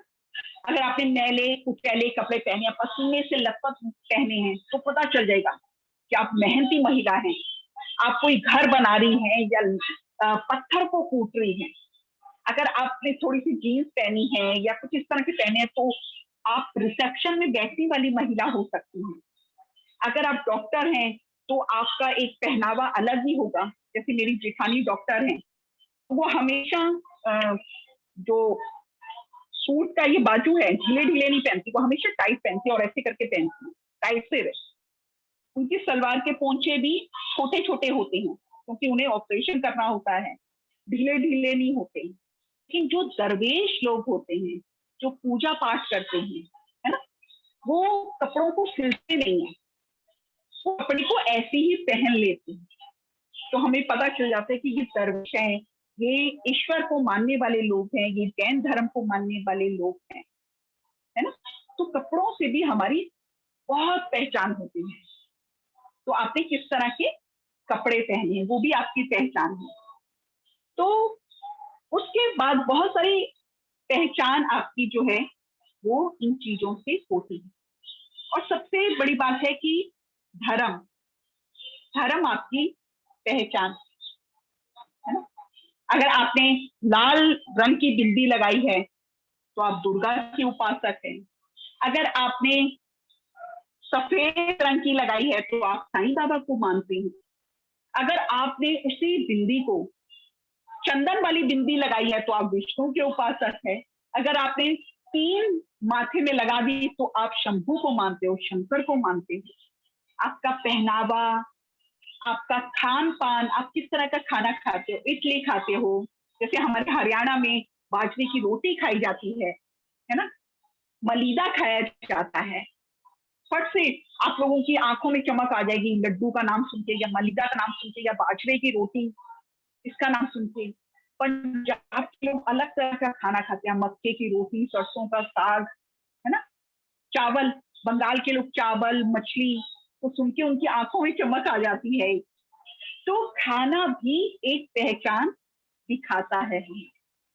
धर्म एक पहचान बताता है कि हम किस तरह के, हमारे रीति रिवाज, हम शादियों में किस तरह के कपड़े पहनते हैं, हमारे रीति रिवाज। जैसे शादियों में आप गए, है ना, तो लड़की ने यहाँ झूमर लगाया है। मुस्लिम शादियों में यहाँ उसको बोलते हैं झूमर या छपका बोलते हैं। छपका लगाया है तो आपको पता चल जाएगा मुस्लिम शादी है। घाघरा पहना है, शरारा पहना है ना। हम लोगों ने अगर घाघरा पहना है या साड़ी पहनी है, हिंदू शादी है, तो बहुत सारी चीजों से पता चलता है कि हमारी क्या रिवाज है। रंगों से पता चलता है हमारी पहचान, है ना। सफेद रंग शांति का प्रतीक है ना। लेकिन वही सफेद रंग ईसाई लोगों के लिए बहुत खूबसूरत है, उनका उल्लास का है, उमंग का है, क्योंकि शादी में वो लोग सफेद कपड़े पहनते हैं। तो रंगों से भी बहुत पहचान की जा सकती है। इसमें मैं बहुत ज्यादा जाऊंगी नहीं, बहुत ही रंगों से भी बहुत सारी पहचान होती है। तो हमारी बहुत सारी पहचान होती है रंगों से, समाज से, समुदाय से, मोहल्ले से, धर्म से, पहनावे से, देश से, विदेश से। लेकिन एक पहचान, इतनी सारी पहचान हमें हमारा परिवार देता है, हमारा समुदाय देता है। अगर आप लोग देखें ये सारी पहचान जो अभी हमने बोली है, इसमें से सारी पहचान जो है वो या तो हमें दी गई है ना, बहुत सारी पहचान, और हमने ले ली है। समझिए मेरी बात को, कि हमने बहुत सारी पहचानें समाज ने हमें और हमारे परिवार ने हमें दी है। हमें नाम दिया है, पहनावा दिया है ना, हमें धर्म दिया है, हमें देश दिया है। लेकिन इस धरती में कुछ पहचान हम स्वयं बनाते हैं अपने हुनर से, अपनी प्रतिभा से। अभी थोड़ी देर पहले आपको बोला गया कि आपके हौसलों को सलाम करती हूँ मैं, है ना, आपके हुनर को सलाम करती हूँ। तो वो इसीलिए बोला गया कि हम इतनी सारी पहचान में से जब अपनी पहचान बनाते हैं स्वयं की, खुद की, तो वो सबसे ऊपर आ जाती है। कुछ पहचान जो होती है, मैं जो कर रही हूँ वो होती है कि मैं टीचर हूँ या मैं डॉक्टर हूँ। कुछ पहचान जो होती है मैंने प्राप्त की है। प्राप्त कैसे की है? दी है। जैसे मैं धनी औरत हूँ या प्रतिभाशाली हूँ। कुछ पहचान जो है आप मैंने किया है, अच्छे काम किए हैं या बुरे काम किए हैं, कुछ किया है इस धरती में। और कुछ पहचान जो है दूसरे हमें देते हैं। दूसरे क्या देंगे पहचान में? ये अकड़ू है, ये बहुत प्यारी सी है, ये बहुत अच्छी है। तो ये भी पहचान है हमारी। और एक पहचान हम खुद बनाते हैं अपने हुनर से, जो ईश्वर ने हम सबको दिया है। और एक पहचान जो होती है वो होती है छुपी हुई, ऐसे छुपी हुई थी, जो केवल हमें मालूम होती है, किसी और को मालूम ही नहीं होती। जो मुझे स्वयं को मालूम है कि मैं कैसी हूं। जैसे मुझे मालूम है कि मुझे पेड़ के नीचे बैठना बहुत अच्छा लगता है। किसी को नहीं मालूम ये मेरी पहचान कि मैं कैसी हूँ। दिल्ली में त्रिमूर्ति भवन है, वहां पर एक बहुत बड़ा सेमल का पेड़ है। उस सेमल के पेड़ में बैठना, अब आप ये सोचो कि वो मुझे ही मालूम है कि वो मेरी पहचान है, कि मुझे उस सेमल के पेड़ में नीचे बैठना बहुत अच्छा लगता है। वो किसी को नहीं मालूम, और किसी को ये भी नहीं मालूम, जो मुझे मालूम है कि मुझे तरह तरह की गुड़ियों से खेलना अच्छा लगता है। तरह तरह की गुड़ियों का कलेक्शन करना। और किसी को ये भी नहीं मालूम कि मुझे किन बातों में गुस्सा आता है, वो मैं खुद जानती हूँ। ये भी मेरी पहचान है।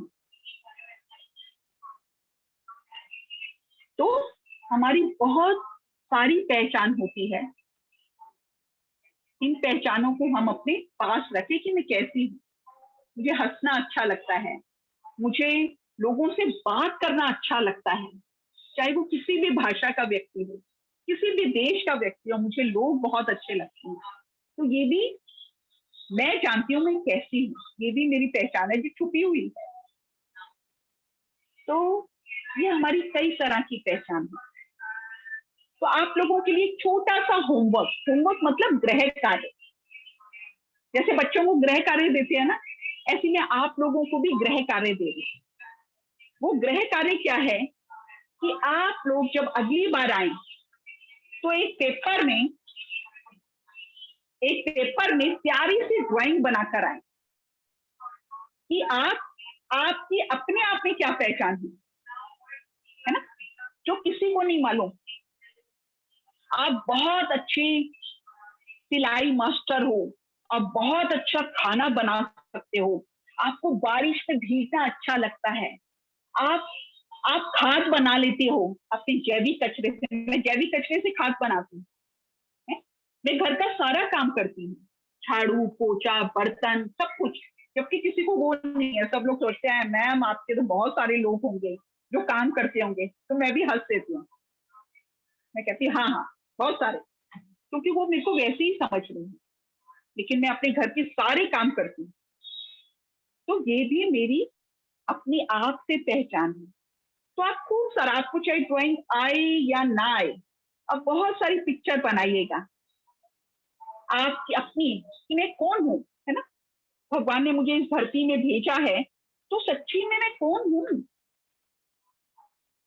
मैं क्या कर सकती हूँ, मुझे क्या चीज दी है भगवान ने। छोटे से कीड़े को भी, मधुमक्खी को देखो, जैसे मधुमक्खी को पता चलता है कि कोई मुझे छेड़ रहा है, वो अपने डंक कैसे निकाल लेती है। तो एक छोटे से कीड़े को भी भगवान ने इतना कुछ दिया है, चींटी को इतना कुछ दिया है, अपने से भारी चीज उठा लेती है टक टक टक करते हुए, है ना। तो हमें आज ये जब खत्म हो जाएगी ट्रेनिंग, तो आंखें बंद करके अपने घर में सोचना है कि मेरे को इस धरती में ईश्वर ने, खुदा ने, भगवान ने क्या दिया है तो मेरी पहचान बन सके। क्या मैं बहुत अच्छी सिलाई कर सकती हूँ, या मैं बहुत अच्छा काम कर सकती हूँ, या मैं बहुत अच्छी ड्राइंग बना सकती हूँ, या मैं बहुत अच्छा डांस कर सकती हूँ, या मैं बहुत अच्छा बोल सकती हूँ, क्या है मेरे पास। और अपने छुपे हुए जो पहचान होती है ना, तो किसी को नहीं मालूम। अगर आप बताना चाहते हो तो प्लीज ड्राइंग बनाइएगा। तो ये एक छोटा सा होमवर्क आप सभी के लिए। और ट्रेनिंग यही खत्म हो रही है, लेकिन आपको एक बार पीपीटी दिखा देते हैं। तो मैं मनमोहन से कहूंगी कि एक बार फिर से पीपीटी दिखा दें। हम 1 मिनट बस कर लें। हाँ तो प्लीज तो इस पीपीटी को, इस चीज को आप फिर से देख लें अच्छे से। ये प्यारी सी जया, प्यारा सा इसको नाम मिला, इतना खूबसूरत नाम जो इसका कोई नहीं लेता था, जया। यह हमारी पहचान के बहुत सारे सर्कल, बहुत सारे घेरे, समुदाय, मोहल्ला, देश विदेश, ये सारे घेरे हमारे रिश्तेदार। आगे सुप्रीत। ये मैं, मेरा नाम, मेरी उम्र, मेरा लिंग, मेरी बाहरी बनावट और समाज और समुदाय, जो कि बीच वाला प्रतिभा, गुण, व्यवहार, इसकी अगली बार ट्रेनिंग करेंगे हम।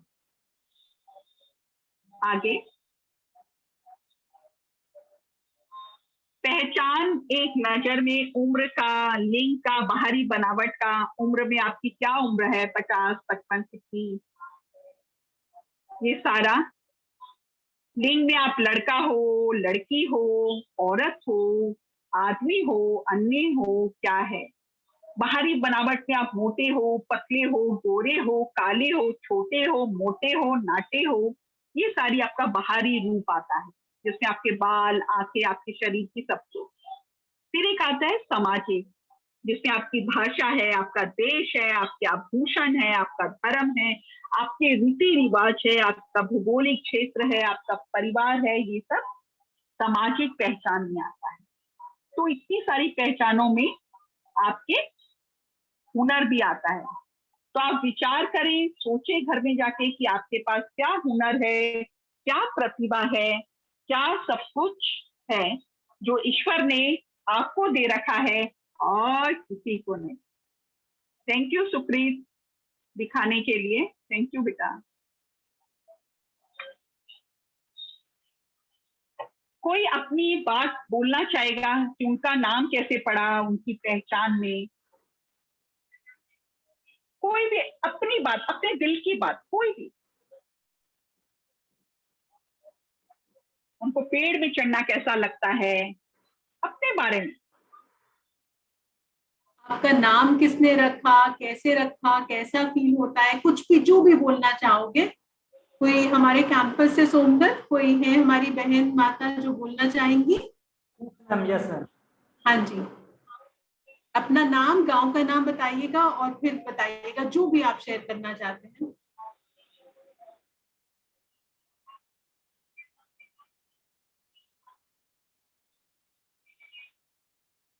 बोलिए।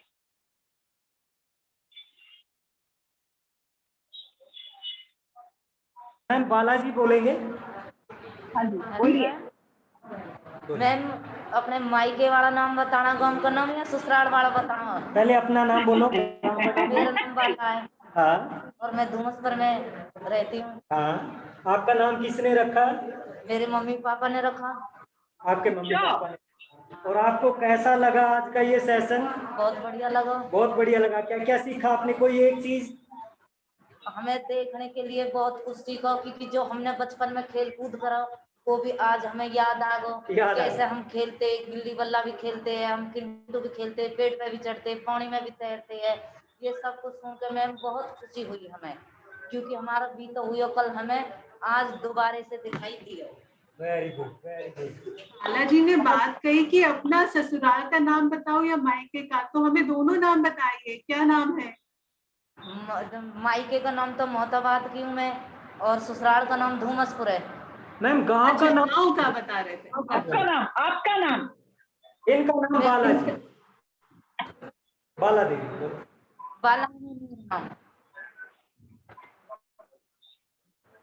मैं पवन जी को यहाँ पर आमंत्रित करना चाहूंगी। पवन जी, आप महिलाओं से जो इंटरैक्शन करना चाहते हैं, फीडबैक लेना चाहते हैं। पवन जी, हेमंत जी, अतुल जी भी जुड़े हुए हैं हमारे साथ, तो आप प्लीज जो भी सवाल, कुछ इंटरैक्ट करना चाहते हैं महिलाओं से आज के सेशन के बारे में या अदरवाइज।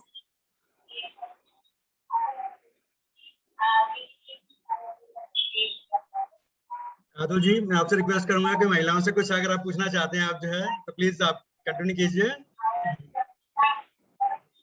हाँ, एक्चुअली बस मैं सबसे पहले तो यही कहूंगा कि मैं बहुत बहुत आभारी हूँ नवज्योति इंडिया फाउंडेशन का, डीएलएस से, और सबसे ज्यादा जो महिलाएं हमारे साथ में जुड़ी हैं और इतना कॉन्फिडेंस उनमें अब आऊं। पिछले 1 महीने से, पिछली बार भी हमने मीटिंग करी थी, तो कॉन्फिडेंस जो है उनका डेवलप हुआ है। तो लुम्बा फाउंडेशन की तरफ से, क्योंकि अभी हम लोग आज अंतर्राष्ट्रीय विधवा दिवस है, तो बस क्विकली मैं ये कहना चाहता हूँ कि ये जो आज हम बस इसको कमेमोरेट कर रहे हैं, इंटरनेशनल विडोज डे, अंतर्राष्ट्रीय विधवा दिवस जो हम मना रहे हैं, उसका जो बीज है वो जैसा कि चांदनी जी ने भी बताया, लॉर्ड राजलुम्बा जी ने डाला था इसका। तो आज हम सब इकट्ठा हुए हैं, ये सब चीजें डिस्कस कर रहे हैं विधवा महिलाओं के लिए। तो उसके पीछे एक स्टोरी है, बहुत क्विकली मैं बताना चाहूंगा कि महिलाओं को भी ताकि ये सब पता चले, और जो भी हमारे साथ जुड़े हुए हैं बाकी सदस्य, उनको ये पता चले कि लॉर्ड लुम्बा जो हमारे चेयरमैन हैं, उनके पिताजी का देहांत हो गया था जब वो केवल 10 वर्ष के थे, और उनकी माता जी की आयु करीब 37 वर्ष की थी। और उन्होंने तब से अपनी माता जी को, क्योंकि ये बहुत पहले की बात है जब उनका देहांत हुआ था, आज तो हम बहुत एडवांस हो चुके हैं, बहुत हमारे को सामाजिक संस्थाएं हैं जो इसके ऊपर काम कर रही हैं, पर उस समय ऐसा कुछ भी नहीं था। उनकी महिलाओं, वो सब उनकी जो माता जी ने जो कष्ट सहे, जो उन्होंने देखा, तो ये उनके मन में उनको झिझोड़ा।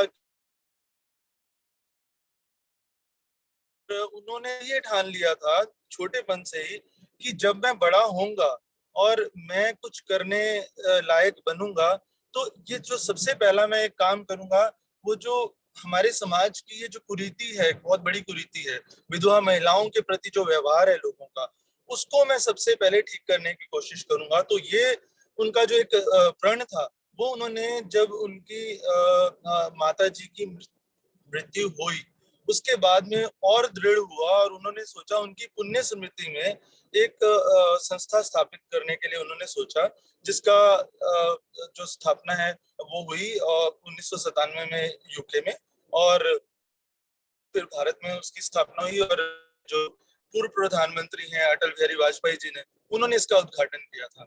और ये सारा उद्देश्य बस यही है इसका कि आगे जो हमारी विधवा माताएं बहनें हैं, उनको ये कष्ट ना सहने पड़े जो उनकी माता जी ने सहन किया। तो ये एक उद्देश्य था, और उसपे मैं समझता हूँ कि आजकल बहुत काम हो रहा है। हम सब मिलकर, मैं चाहता हूँ कि हम काम करें, और जैसे कि नवज्योति इंडिया फाउंडेशन हमारे साथ जुड़े हैं, DLSA हमारे साथ जुड़े हैं, और भी सरकारी डिपार्टमेंट हमारे साथ जुड़ रहे हैं, तो बहुत अच्छी बात है। और ये जो प्रोजेक्ट जीवा है, ये बहुत ही एक यूनिक कॉन्सेप्ट है, बहुत अच्छा प्रोजेक्ट है। महिलाओं से हम बात भी करते हैं, उनमें कॉन्फिडेंस आता है। अभी हमने सब सुना कि पहचान क्या है महिला की, तो महिलाओं की पहचान और पुरुषों की भी पहचान बदलती रहती है समय समय पर, और हमें ये चाहिए कि अब इस मुकाम पर आकर जब हम बड़े हो गए हैं, तो हम एक अपनी पहचान बनाएं कि हम कौन हैं, समाज हमें जाने, हम समाज पर निर्भर ना रहें, समाज को भी हम कुछ दें। तो ये एक हमारी पहचान होती है कि हम कुछ करके दिखाएं। जैसे ये महिलाएं संगठित हुई हैं, तो चाहे अकेले, चाहे संगठन में, नवज्योति इंडिया फाउंडेशन के साथ, लुम्बा फाउंडेशन के साथ, कुछ ऐसा करें कि लोग हमें पहचाने। तो हमारे हुनर से हमारी पहचान हो, हमारे कर्म से हमारी पहचान हो, तो लोग हमें हमारे होते हुए भी जाने और हमारे जाने के बाद भी जाने, हमने क्या किया दूसरों के लिए, हमने समाज में क्या कार्य किया। तो ये एक बहुत महत्वपूर्ण पहचान है। सबसे महत्वपूर्ण पहचान वही है, इंसान के कर्मों से होती है। तो यही मैं बस कहना चाहूंगा। और आज महिलाओं के साथ उनसे बात करके उनकी जो स्थिति जानी है, उसको देखते हुए, और अभी एक महिला जो बात कर रही थी कि उनको वो अपने ससुराल में हैं, तो उनको एक तरह से वो निर्भर हैं उनके ऊपर। तो इस जीवा प्रोजेक्ट के माध्यम से उनकी जो निर्भरता है अपने सास ससुर ससुराल वालों के ऊपर खत्म हो जाए, और वो एक आत्मनिर्भर महिला बने, और अपने ऊपर वो किसी को निर्भर बनाए, और महिलाओं को या और लोगों को। ऐसा हमारा उद्देश्य है, ऐसी हम कामना करते हैं। और जहां तक सवाल है उनके इलाज वगैरह का, उनको स्वास्थ्य में कुछ प्रॉब्लम आ रही थी, तो आयुष्मान, जैसा कि हमने लास्ट सेशन में भी डिस्कस किया था कि आयुष्मान के साथ उनको जोड़ेंगे। बाकी जो समस्याएं हैं, किसी को पेंशन की, राशन कार्ड की, उनके साथ में जोड़े।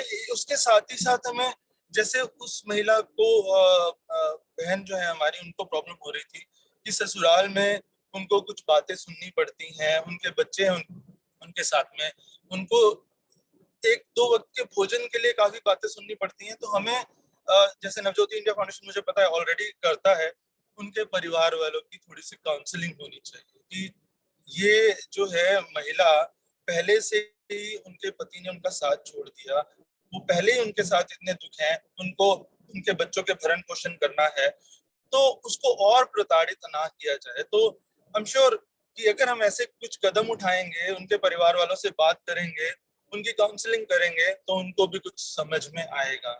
तो आज के लिए बस अभी इतना ही कहूंगा, क्योंकि नेटवर्क इशू हो रहा है, तो मुझे लगता है कि पता नहीं कब तक बात चल पाएगी।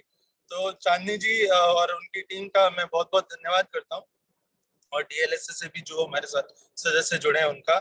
और सबसे बड़ी बात, सबसे ज्यादा जो महिलाएं यहाँ पे आई हैं, अपने घर से निकल कर आई हैं, उनका भी मैं धन्यवाद करना चाहता हूँ। और मेरे सहयोगी पवन जी और हेमंत जी जो दिल्ली से जुड़े हुए हैं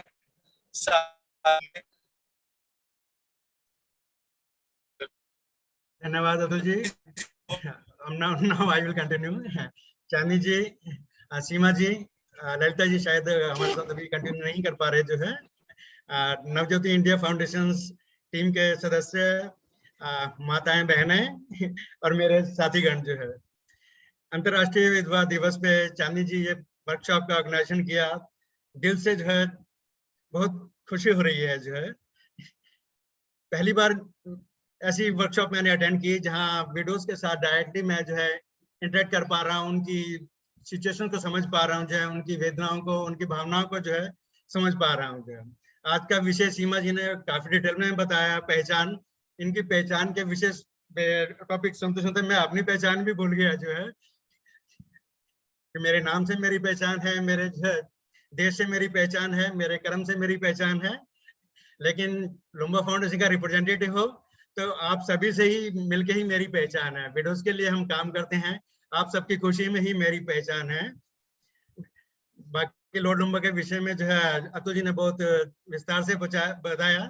जहाँ तक मैं जानता हूँ 10 साल का एक बच्चा था जो है लॉर्ड लुम्बा जो है, जब अपने पिता को खो दिया उन्होंने, जो है अपनी माता को विधवा होते हुए देखा और समाज के डिस्क्रिमिनेशन को जो है उन्होंने जो है देखा। 1954 की बात है, तब तो हम लोग पैदा भी नहीं हुए थे। जो है उस समय समाज विधवाओं को किस नजर से देखता था, कैसे उनको ट्रीट करता था, कैसे उन्होंने अपने दिल में जो है अपनी फीलिंग्स को जो है संजो के रखा, बचा के रखा, और कैसे वो चाहते हैं कि जो है ये जो खुशी आज मैं महिलाओं के चेहरे पे देख रहा हूँ वो लॉर्ड लुम्बा का सपना है। जो है और इसको मुझे साकार देख के जो है बहुत खुशी हो रही है। जो है अगर लॉर्ड लुम्बा भी इस को देख रहे होंगे या इसको देखेंगे जो है, तो वही तो उनका सपना है जो है कि आप सब खुश रहें, आप सब खुशहाल रहें। जो है जो अपनी माँ को के लिए नहीं कर पाए, जो है आप सबके लिए वो कर पाए, जो है वो उनके भावनाएं जिंदा रहें। जो है तो बहुत खुशी वाली बात है। जो है तो इन्हीं सब शब्दों के साथ जो है मैं आप सबको धन्यवाद देता हूँ। जो है बहुत ही अच्छा प्रोग्राम जो है आप लोगों ने ऑर्गेनाइज किया, और भविष्य में भी आशा करता हूँ कि महिलाओं के लिए, विधवा महिलाओं के लिए ऐसे ही इसको जो है प्रयासरत करते रहेंगे। जो है अब मैं हेमंत जी से बोलूंगा कि 2 शब्द जो है, काफी समय से वो भी जो है इस प्रोग्राम के साथ एसोसिएट हैं, तो 2 शब्द जो है इस विषय पे कहें। हेमंत जी प्लीज।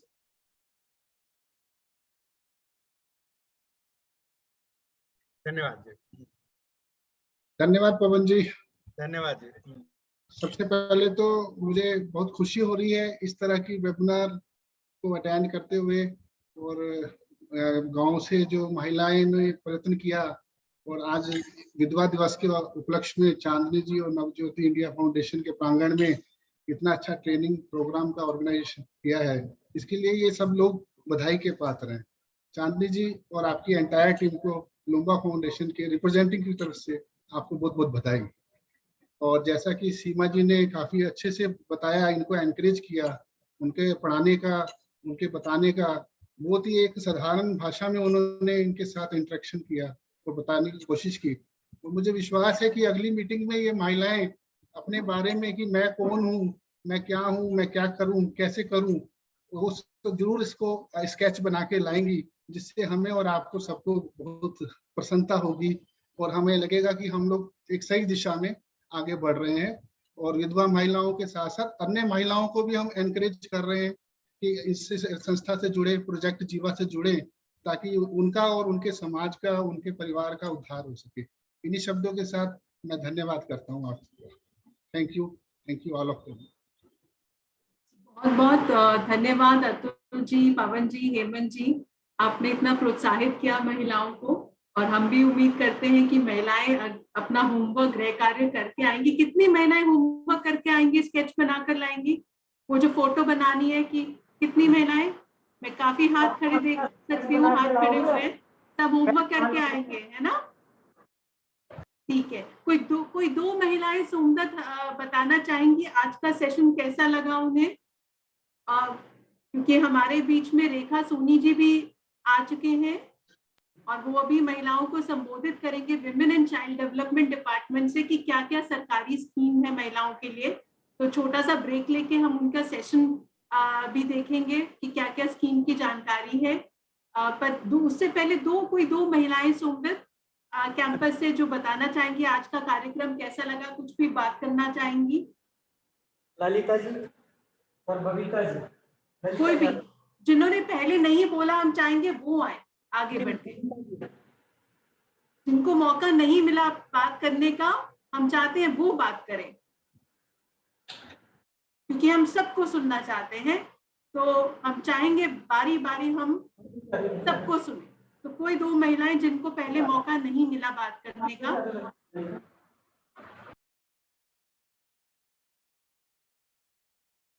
कौन आएगा?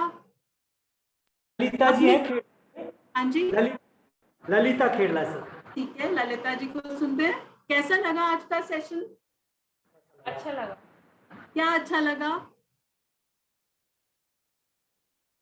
अच्छा लगा जो कुछ आपने कहा। क्या कोई एक ऐसी बात जो आपको छू गई हो या बहुत अच्छी लगी हो जो सीमा दीदी ने बताई, या द लुम्बा फाउंडेशन से हमारे साथ जुड़े अतुल जी, पवन जी, हेमंत जी, कोई एक बात जो बहुत अच्छी लगी आज के पूरे सेशन में? जैसे खुद की पहचान हो, अपनी दम पर होनी चाहिए। थोड़ा जोर से बोलेंगे? खुद की पहचान हो, अपने दम पे हो, खुद की पहचान पर हो। आप बोलो। उसके लिए पहले हमको आवाज भी बुलंद करनी है, ठीक है? तो ये जैसे जैसे ट्रेनिंग होगी हमारी, आप जुड़ेंगे हमसे, तो एक हम देखेंगे आवाज भी बुलंद हो जाएगी कि अपने दम पे हो। कितनी बढ़िया बात कही है आपने, बहुत ही बढ़िया। तो एक बार जोर से ये बात कह देंगे दोबारा से जो आपने कही। हाँ बोलो दोबारा। अपनी पहचान होनी चाहिए, अपने दम पे होनी चाहिए। बहुत बढ़िया, अपनी पहचान होनी चाहिए, अपने दम पर होनी चाहिए, बहुत बढ़िया। कोई और महिला, एक और महिला, और फिर हम वाइंड अप करेंगे सेशन। बबीता बोल रहे हैं सहजाबाद से। बबीता जी को मौका मिला है, कोई और आएंगे? कोई और? कोई जो ऑनलाइन जुड़े वो भी बोल सकते हैं। मालती जी शाबाश, बोलिए, कुछ भी जो मन में आए बोलिए, कोई फर्क नहीं पड़ता। कुछ ऐसा नहीं है कि सही या गलत है, कुछ जो मन में आए वो बोलिए। अगर अच्छा नहीं लगा तो भी बोलिएगा। नहीं मैम, अच्छा बुरा तो सब ठीक है, पर वही है कि प्रॉब्लम हम अगर आपके आगे रखते तो हमारी कोई हल होती नहीं है। तो हम अपनी प्रॉब्लम को आगे रखते हैं तो हमारी आगे कोई हल होती नहीं है। मेरे को 1 साल हो गए यहाँ जुड़े हुए, तो मैं कितनी प्रॉब्लम बता चुकी, आज तक मेरी कोई हल हुई नहीं है। तो क्या प्रॉब्लम है आपकी? मैंने सबको बता रखा, मैं कई सारे भोपाल तक फोन आ चुके, कॉल आ चुकी, यहाँ भी आके मैं बता चुकी हूँ कि आज तक कोई हल हुआ ही नहीं मेरा।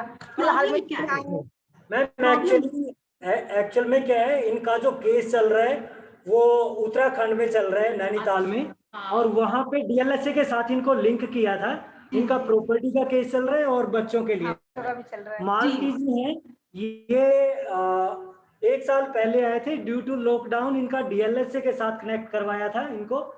बाकी इनके डॉक्यूमेंट अभी कंप्लीट नहीं है, इस वजह से अभी इनके बच्चों की निराश्रित पेंशन यहाँ की नहीं बनी, बिकॉज यहाँ की कोई आईडी नहीं है, यहाँ का कोई प्रूफ नहीं है। उनका आधार कार्ड है वो भी वहीं का है।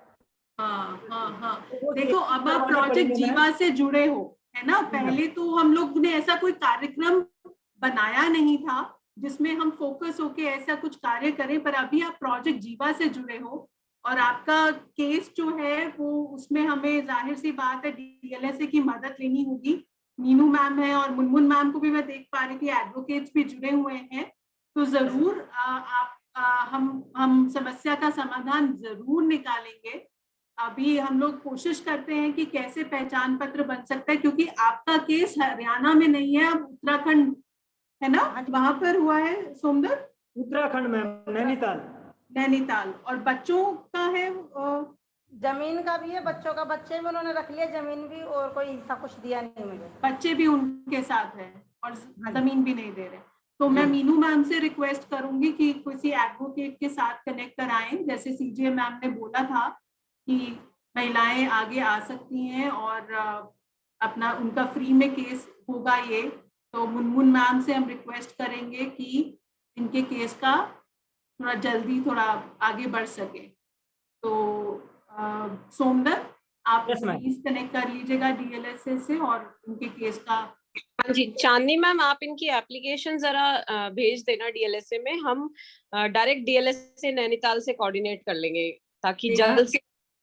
मीनू मैम एक्चुअली मालती जी को हमने अपने फ्रंट ऑफिस में भेजा था, उन्होंने एप्लीकेशन ऑलरेडी दी हुई है। महेंद्र जी को पता है इनके केस का। और आप मुझे एक बार इनकी एप्लीकेशन अगर हो आप मुझे व्हाट्सएप कर दे। ठीक है मैम, ठीक है, हम करवाते हैं आपका। जरूर डायरेक्ट मीनू मैम को हम आपकी एप्लीकेशन देंगे, ठीक है, और जल्दी जल्द हम कोशिश करेंगे कि उसका निपटारा हो। तो यही हम कह रहे हैं कि जरूरी है आवाज बोलें, आप बोलें, जब तक बोलेंगे नहीं तब तक समाधान नहीं निकलेगा। मैं कई बार बता चुकी हूँ, बहुत बार हो गया, मैं आई भी हूँ। देखो अब डायरेक्ट लिंक करा दिया ना आपको मीनू मैम से डीएलएसए में। बोला है कि कोई काम हो, ड्यूटी भी लगना चाहते हैं हम, बीपीएल कार्ड के लिए भी बोला है, और लॉकडाउन से 1 साल से घर बैठे हैं और कई सारी दिक्कतें आ चुकी है, बीमार भी हो गई थी मैं, तो कई सारी प्रॉब्लम है। मैं कई बार आती हूँ, सर को बताती हूँ और आई भी हूँ यहाँ पर मैं। जी मेरे को याद है आप आए थे जब हमने लॉन्च किया था जीवा प्रोग्राम भी। लेकिन करते हैं, आप हिम्मत नहीं हारिए, जुड़े रहिए। कुछ कई बार कानून के कुछ काम होते थोड़े से धीरे चलते हैं क्योंकि बहुत सारे उसमें 8 साल डॉक्यूमेंट्स कंप्लीट नहीं है। हम समझ रहे हैं कि डॉक्यूमेंट्स कंप्लीट नहीं है, जैसे किरण जी के डॉक्यूमेंट सारे कंप्लीट हो रहे थे, का काम जल्दी हो गया है ना। अभी एक एक करके आपके सारे पहले डॉक्यूमेंट कंप्लीट करने पड़ेंगे, तभी वो सरकारी का हल निकल पाएगा। बाकी तो मेरा है, खाली बच्चों के नहीं है क्योंकि बच्चे शुरू से वहीं रह रहे हैं। बाकी मेरे यहाँ के हरियाणा के भी पूरे डॉक्यूमेंट्स में जहाँ रहती हूँ पूरे हैं, और वहाँ उत्तराखंड के भी मेरे पास पूरे हैं। जी बच्चों की कस्टडी का भी ये कानून से संबंधित है, तो हम लोग मीनू मैम से फॉलो करते रहेंगे। एक बार आपकी एप्लीकेशन सोमदत्त आप डायरेक्ट मीनू मैम को व्हाट्सएप कर दीजिए ताकि वो टेकअप कर सकें ये केस मेरा। ठीक है, और जैसे मैडम कह रहे हैं कि उत्तराखंड से डायरेक्टली लिंक करा लेंगे वहाँ के डीएलएसए से, तो जरूर करेंगे। एक बार सुप्रीम कोर्ट से मुझे कस्टडी मिल भी चुकी थी और उन्होंने बच्चे नहीं दिए, फिर उन्होंने हाई कोर्ट में डाला है। एक बार यहाँ उत्तराखंड में काशीपुर से कस्टडी मिल गई थी मुझे बच्चों की, फिर पुलिस में पैसा भी दिया कि पुलिस जाके बच्चे लेके देगी, फिर उन्होंने आगे पुलिस को पैसा भर दिया, पुलिस ने आगे कोई कदम नहीं उठाया। फिर मैं जाती रही, वो बच्चे लेके 1 महीना कहीं बाहर चले गए। फिर मैं दिसंबर में गई तो फिर हाई कोर्ट से मुझे कस्टडी मिली बच्चों के साथ रहने के दिन की। फिर मैं कुछ दिन वहाँ बच्चों के साथ रह के फिर जनवरी में मैं वापस आई हूँ। हाँ, अब फिर बच्चों की तारीख आने वाली है मेरी। वो बोल रहे हैं कि मतलब कुछ चाहिए होगा डॉक्यूमेंट्स, अभी तो कोर्ट वोर्ट सब बंद पड़े हैं, कुछ मिल नहीं रहे हैं अभी। बाकी बच्चों का ही मेरे पास डॉक्यूमेंट्स नहीं है, बाकी मेरे सारे यहाँ के हरियाणा के पूरे हैं और उत्तराखंड के भी मेरे पास पूरे हैं। सोमदत्त जी मैं रिक्वेस्ट करूंगी इस केस को जल्दी से आगे हम मैम को पहुंचाएं और देखते हैं कि क्या कर सकते हैं। कोशिश हमारी पूरी रहेगी।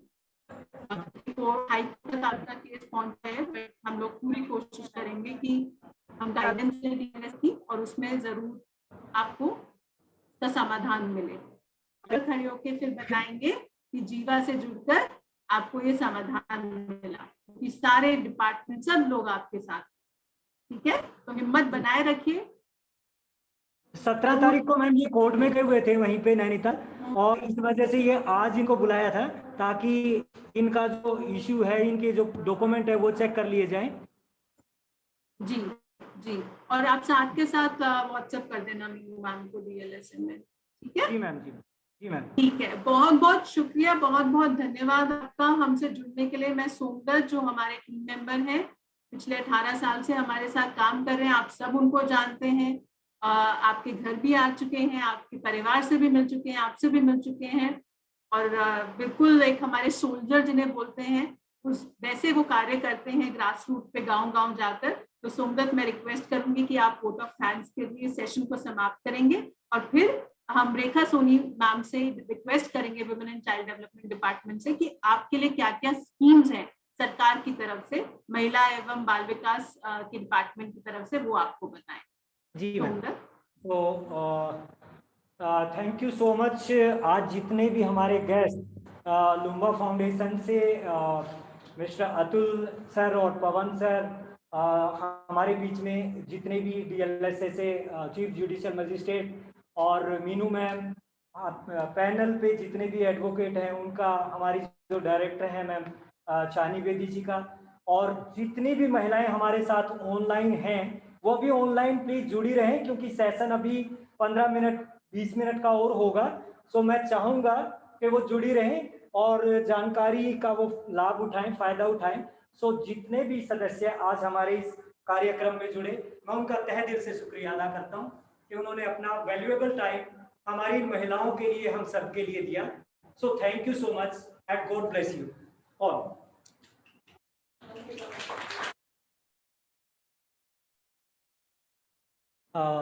सो चानी मैम, मैं इनवाइट करना चाहूँगा। अभी 2-3 चीज़ें मैं चाहूँगा पहले दिखाना।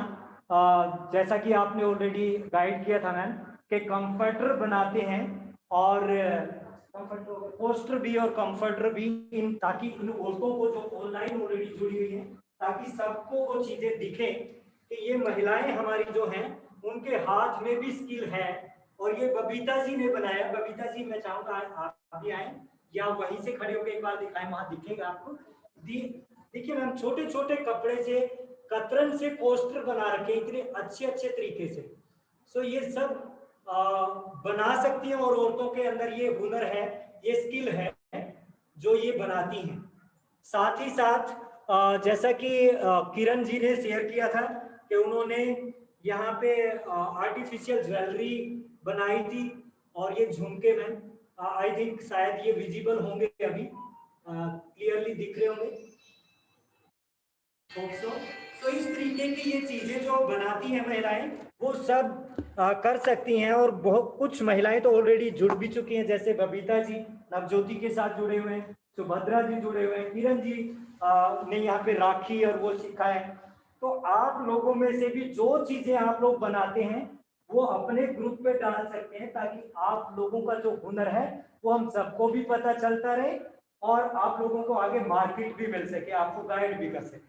सो इसके साथ ही मैं चाहूँगा आज के सेशन के लिए हमारे बीच में CDP ऑफिस से मैडम हैं, welfare child and welfare women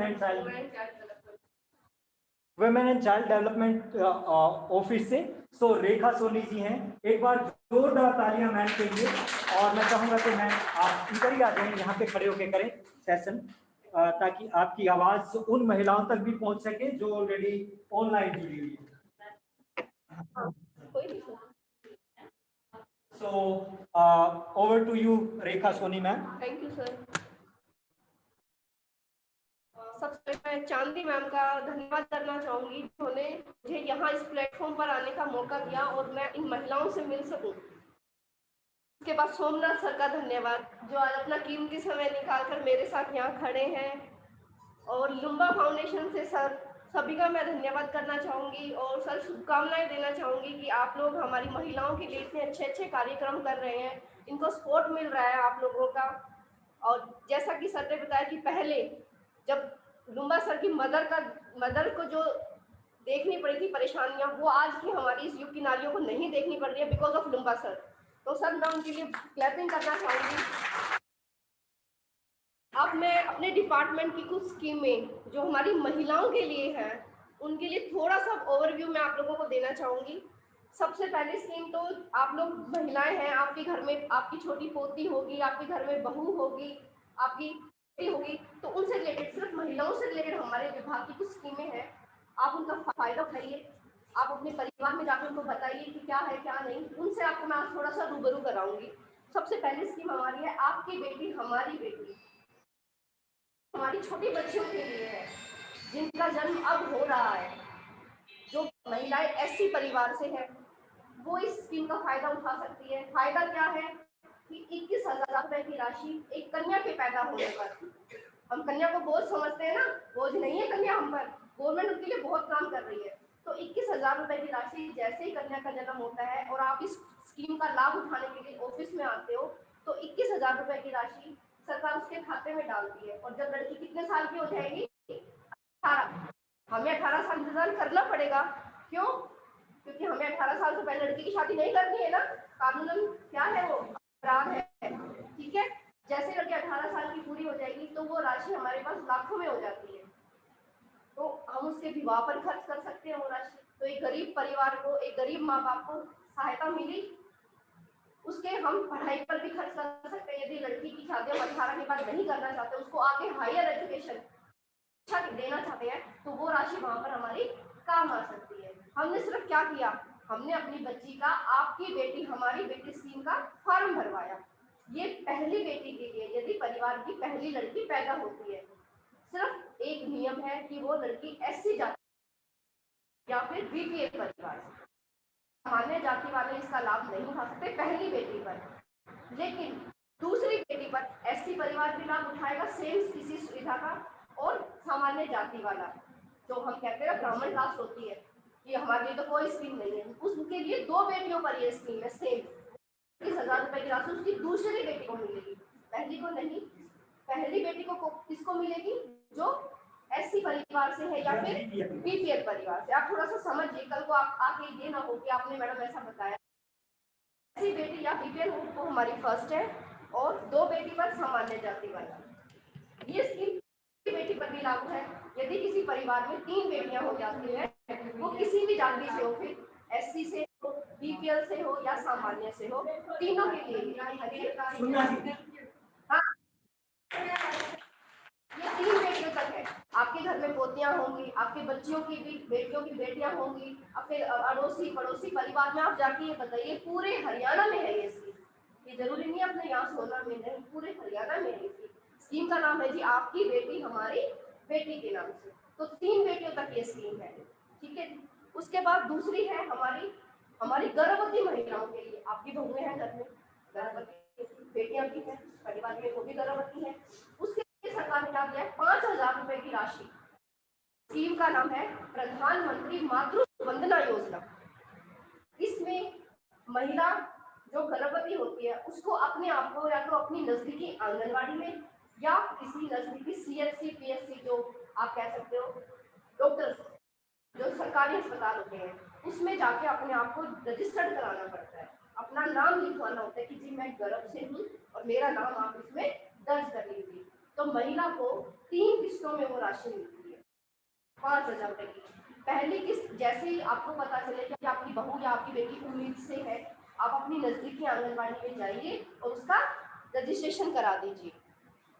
जैसे ही आप उसका रजिस्ट्रेशन कराओगे 1,000 रुपए उसके खाते में आएंगे। ये पैसा हम आपको डायरेक्ट नहीं देते, ये बेनिफिशियरी के या लाभार्थी के खाते में जाती है। तो कोई इसका दुरुपयोग भी नहीं कर सकता, बीच वाले खा गए, ऐसा कुछ भी नहीं। फिर जब आपकी बहू को 5वां या बेटी को 5वां या 6वां महीना लग जाए तो डॉक्टरी जांच जरूरी बनती है ना, क्यों? पर बच्चा हमारा सुरक्षित है या नहीं है, हमारी बहू या बेटी सुरक्षित है या नहीं है, वो जरूरी है। हम नहीं बता सकते ना, वो डॉक्टर ही बताएगा, डॉक्टर के पास जाओगे तब आप।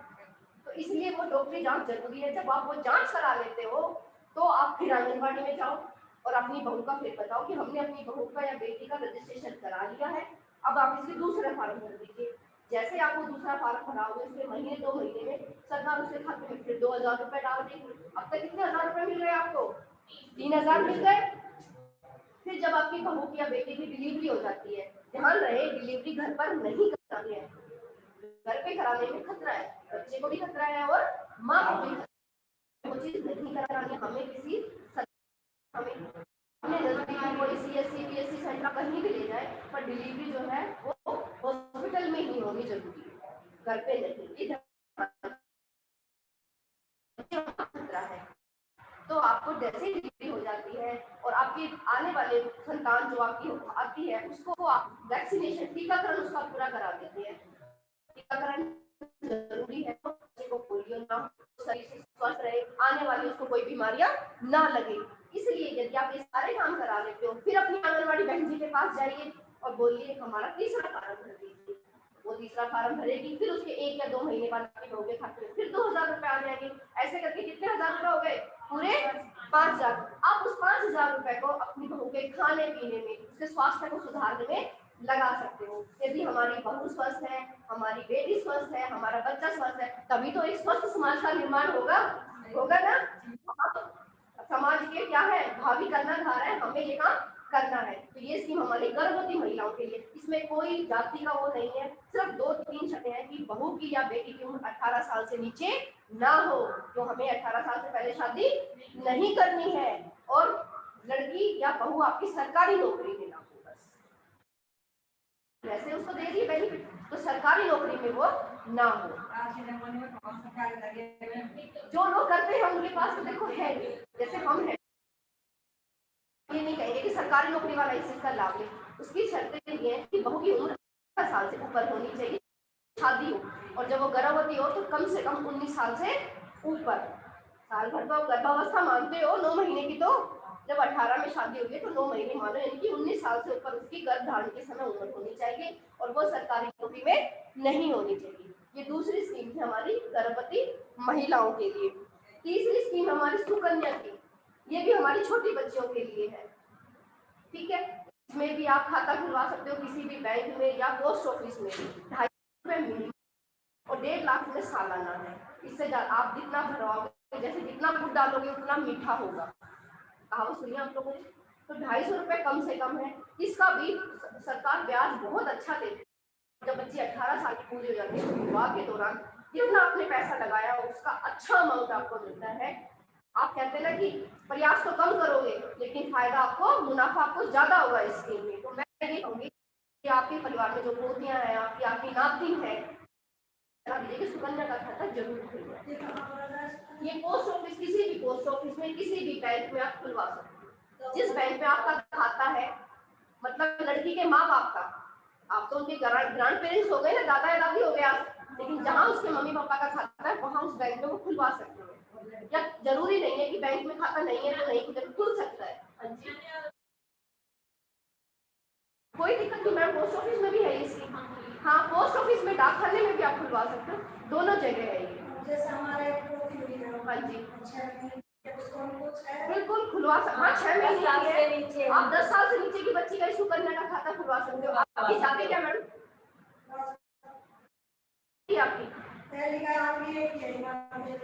तो देखो जी, पहली बेटी तो आप ये फॉर्म तो नहीं भर सकते, आप पर सुकन्या का आप खुलवा सकते हो। वो सभी जाति के नहीं, जाति सामान्य आपकी यदि 2 पोतियों पर है, ये 2 बच्चों पर तो सभी के लिए। 3 स्कीमें समझ में आई। पहली आपकी बेटी, हमारी बेटी, दूसरी गर्भवती महिलाओं के लिए थी, और तीसरी हमारी थी सुकन्या, जो हमारी 10 साल बच्चियों के लिए थी। यदि किसी बच्ची की उम्र अभी 10 साल पूरी नहीं हुई आपके परिवार में, आप जाकर इस लाभ उठाए, उनको बताए कि क्या बेनिफिट है, ठीक है। कहते हैं ना कि बूंद बूंद से सागर बढ़ता है। यदि आप अभी से जोड़ना शुरू करोगे तभी तो हम अपने बच्चों के भविष्य के लिए कुछ अच्छा कर पाएंगे। और लास्ट जो स्कीम है मेरी, वो आप जैसी महिलाओं के लिए विडो सेल्फ। हमारे पास एक नया ही अभी आया है ये।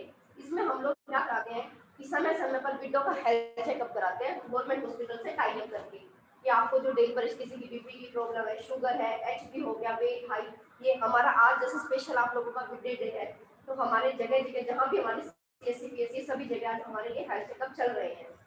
पर मुझे आप लोगों का सेशन अटेंड करना था, इसलिए मैं स्पेशल यहाँ पर आई। फिर आप लोगों की यदि किसी की पेंशन नहीं मिलती, विडो पेंशन, या निराश्रित बच्चे भी आप लोगों के हैं, उनकी पेंशन करने में कोई दिक्कत आ रही है, तो हम जो विडो पेंशन का जो ऑफिस है उनसे टाई अप करके समय पर आप लोगों के लिए ऐसे सेमिनार भी लगवा देते हैं कि आप लोगों की प्रॉब्लम है कि हमारे पास अब 10-15 महिलाएं इकट्ठी हो गई हैं, तो हम उस डिपार्टमेंट से टाई अप करके उनको अपने ऑफिस में बुला लेते हैं, और आप लोगों को फिर वहाँ लेके फिर बात करा देते हैं कि क्या प्रॉब्लम है और वो क्या हेल्प कर सकते हैं। तो टाइम टू टाइम हम लोग ऐसे वर्कशॉप, ऐसे सेमिनार्स भी सर अरेंज कराते हैं। और विडो वैक्सीनेशन के लिए भी हमने अभी स्पेशल विडोज के लिए कैंप लगाया था कि सिर्फ विडो ही जाके अपने आप को कोविड वैक्सीनेशन लगवाएं। उस दिन किसी और आम पब्लिक की वहाँ पे एंट्री प्रोहिबिटेड थी, मना ही थी, कोई आम पब्लिक वहाँ नहीं थी, सिर्फ विडोज के लिए हमने अभी तक 3 कैंप लगाए हैं, तो समय समय पर ये डोनेशन, ये जो कोविड कैंप है अब ये हुआ है, अभी इसको भी हम लोग कर रहे हैं। तो ये हमारे डिपार्टमेंट की स्कीमें हैं, ठीक है। आप लोग नंबर ले लीजिए सर से, या हमारे ऑफिस में WCD ऑफिस सोहना में है, तो ये भी आके आप पूछ सकते हो। आप सबके गांव में आंगनबाड़ियां हैं, जहाँ तक मुझे पता है, कोई ऐसा नहीं। आप नजदीकी गाँव सारे अपनी आंगनबाड़ी वर्कर इन स्कीमों के बारे में पूछिए, अपने परिवार को इन स्कीमों का लाभ दीजिए, ठीक है, और अपना जीवन बेहतर। इन्हीं के साथ मैं अपनी वाणी को विराम देती हूँ और धन्यवाद करती हूँ। Ma'am, thank you so much. और मैं चाहूँगा एक बार जितनी भी मेरी माताएं बहनें हैं यहाँ पे, वो रेखा जी को स्पेशली आशीर्वाद दे के वो इन महिलाओं के साथ, क्योंकि वो हमारी जो वर्कर हैं, टीचर जिसको आप बोलते हो, गांव-गांव में उनके साथ भी जुड़ी हुई है, उनकी रिपोर्टिंग उनके पास है, और इनके साथ सरोज जी भी आए हुए हैं। तो एक बार जोरदार तालियां उनको ढेर सारी शुभकामनाएं। आप हमेशा खुश रहें, स्वास्थ्य सही रहे, ऐसी ही सेवा का मौका आप इनको दे रहे हैं, तो मुझे बुलाइए ताकि मैं भी लोगों के टच में रहूं। बिल्कुल बिल्कुल, थैंक यू आपका आपसे लिया। और मैं चाहूंगा कि आपके बीच में ही है, आप जैसी ही हैं, रेखा मैम, सरोज मैम और ऐसे मैम और आंगनबाड़ी के साथ आपकी जो भी समस्या है आप उनको बताएं, इन तक पैसे होंगे और आपको फोन नंबर भी मिल जाएगा। आपके ग्रुप पे नंबर दे देंगे आपको, ताकि आप सबके पास हो जाए। कोई भी यहाँ जितनी बैठी हैं, क्योंकि मैम ने चार स्कीमों के बारे में बताया, कोई एक महिला आप लोगों में से बता सकती है कोई भी एक स्कीम, ताकि हम उस चीज को रिवाइज भी कर लें। और ये स्कीम जो आपको बताई है, घर जाके अपने आसपास में भी बतानी है, तभी आपको याद रहेगी। जी, फूलवती जी ऑलरेडी जुड़े हैं, फैजाबाद से। हाँ जी, हाँ जी। So thank you so much.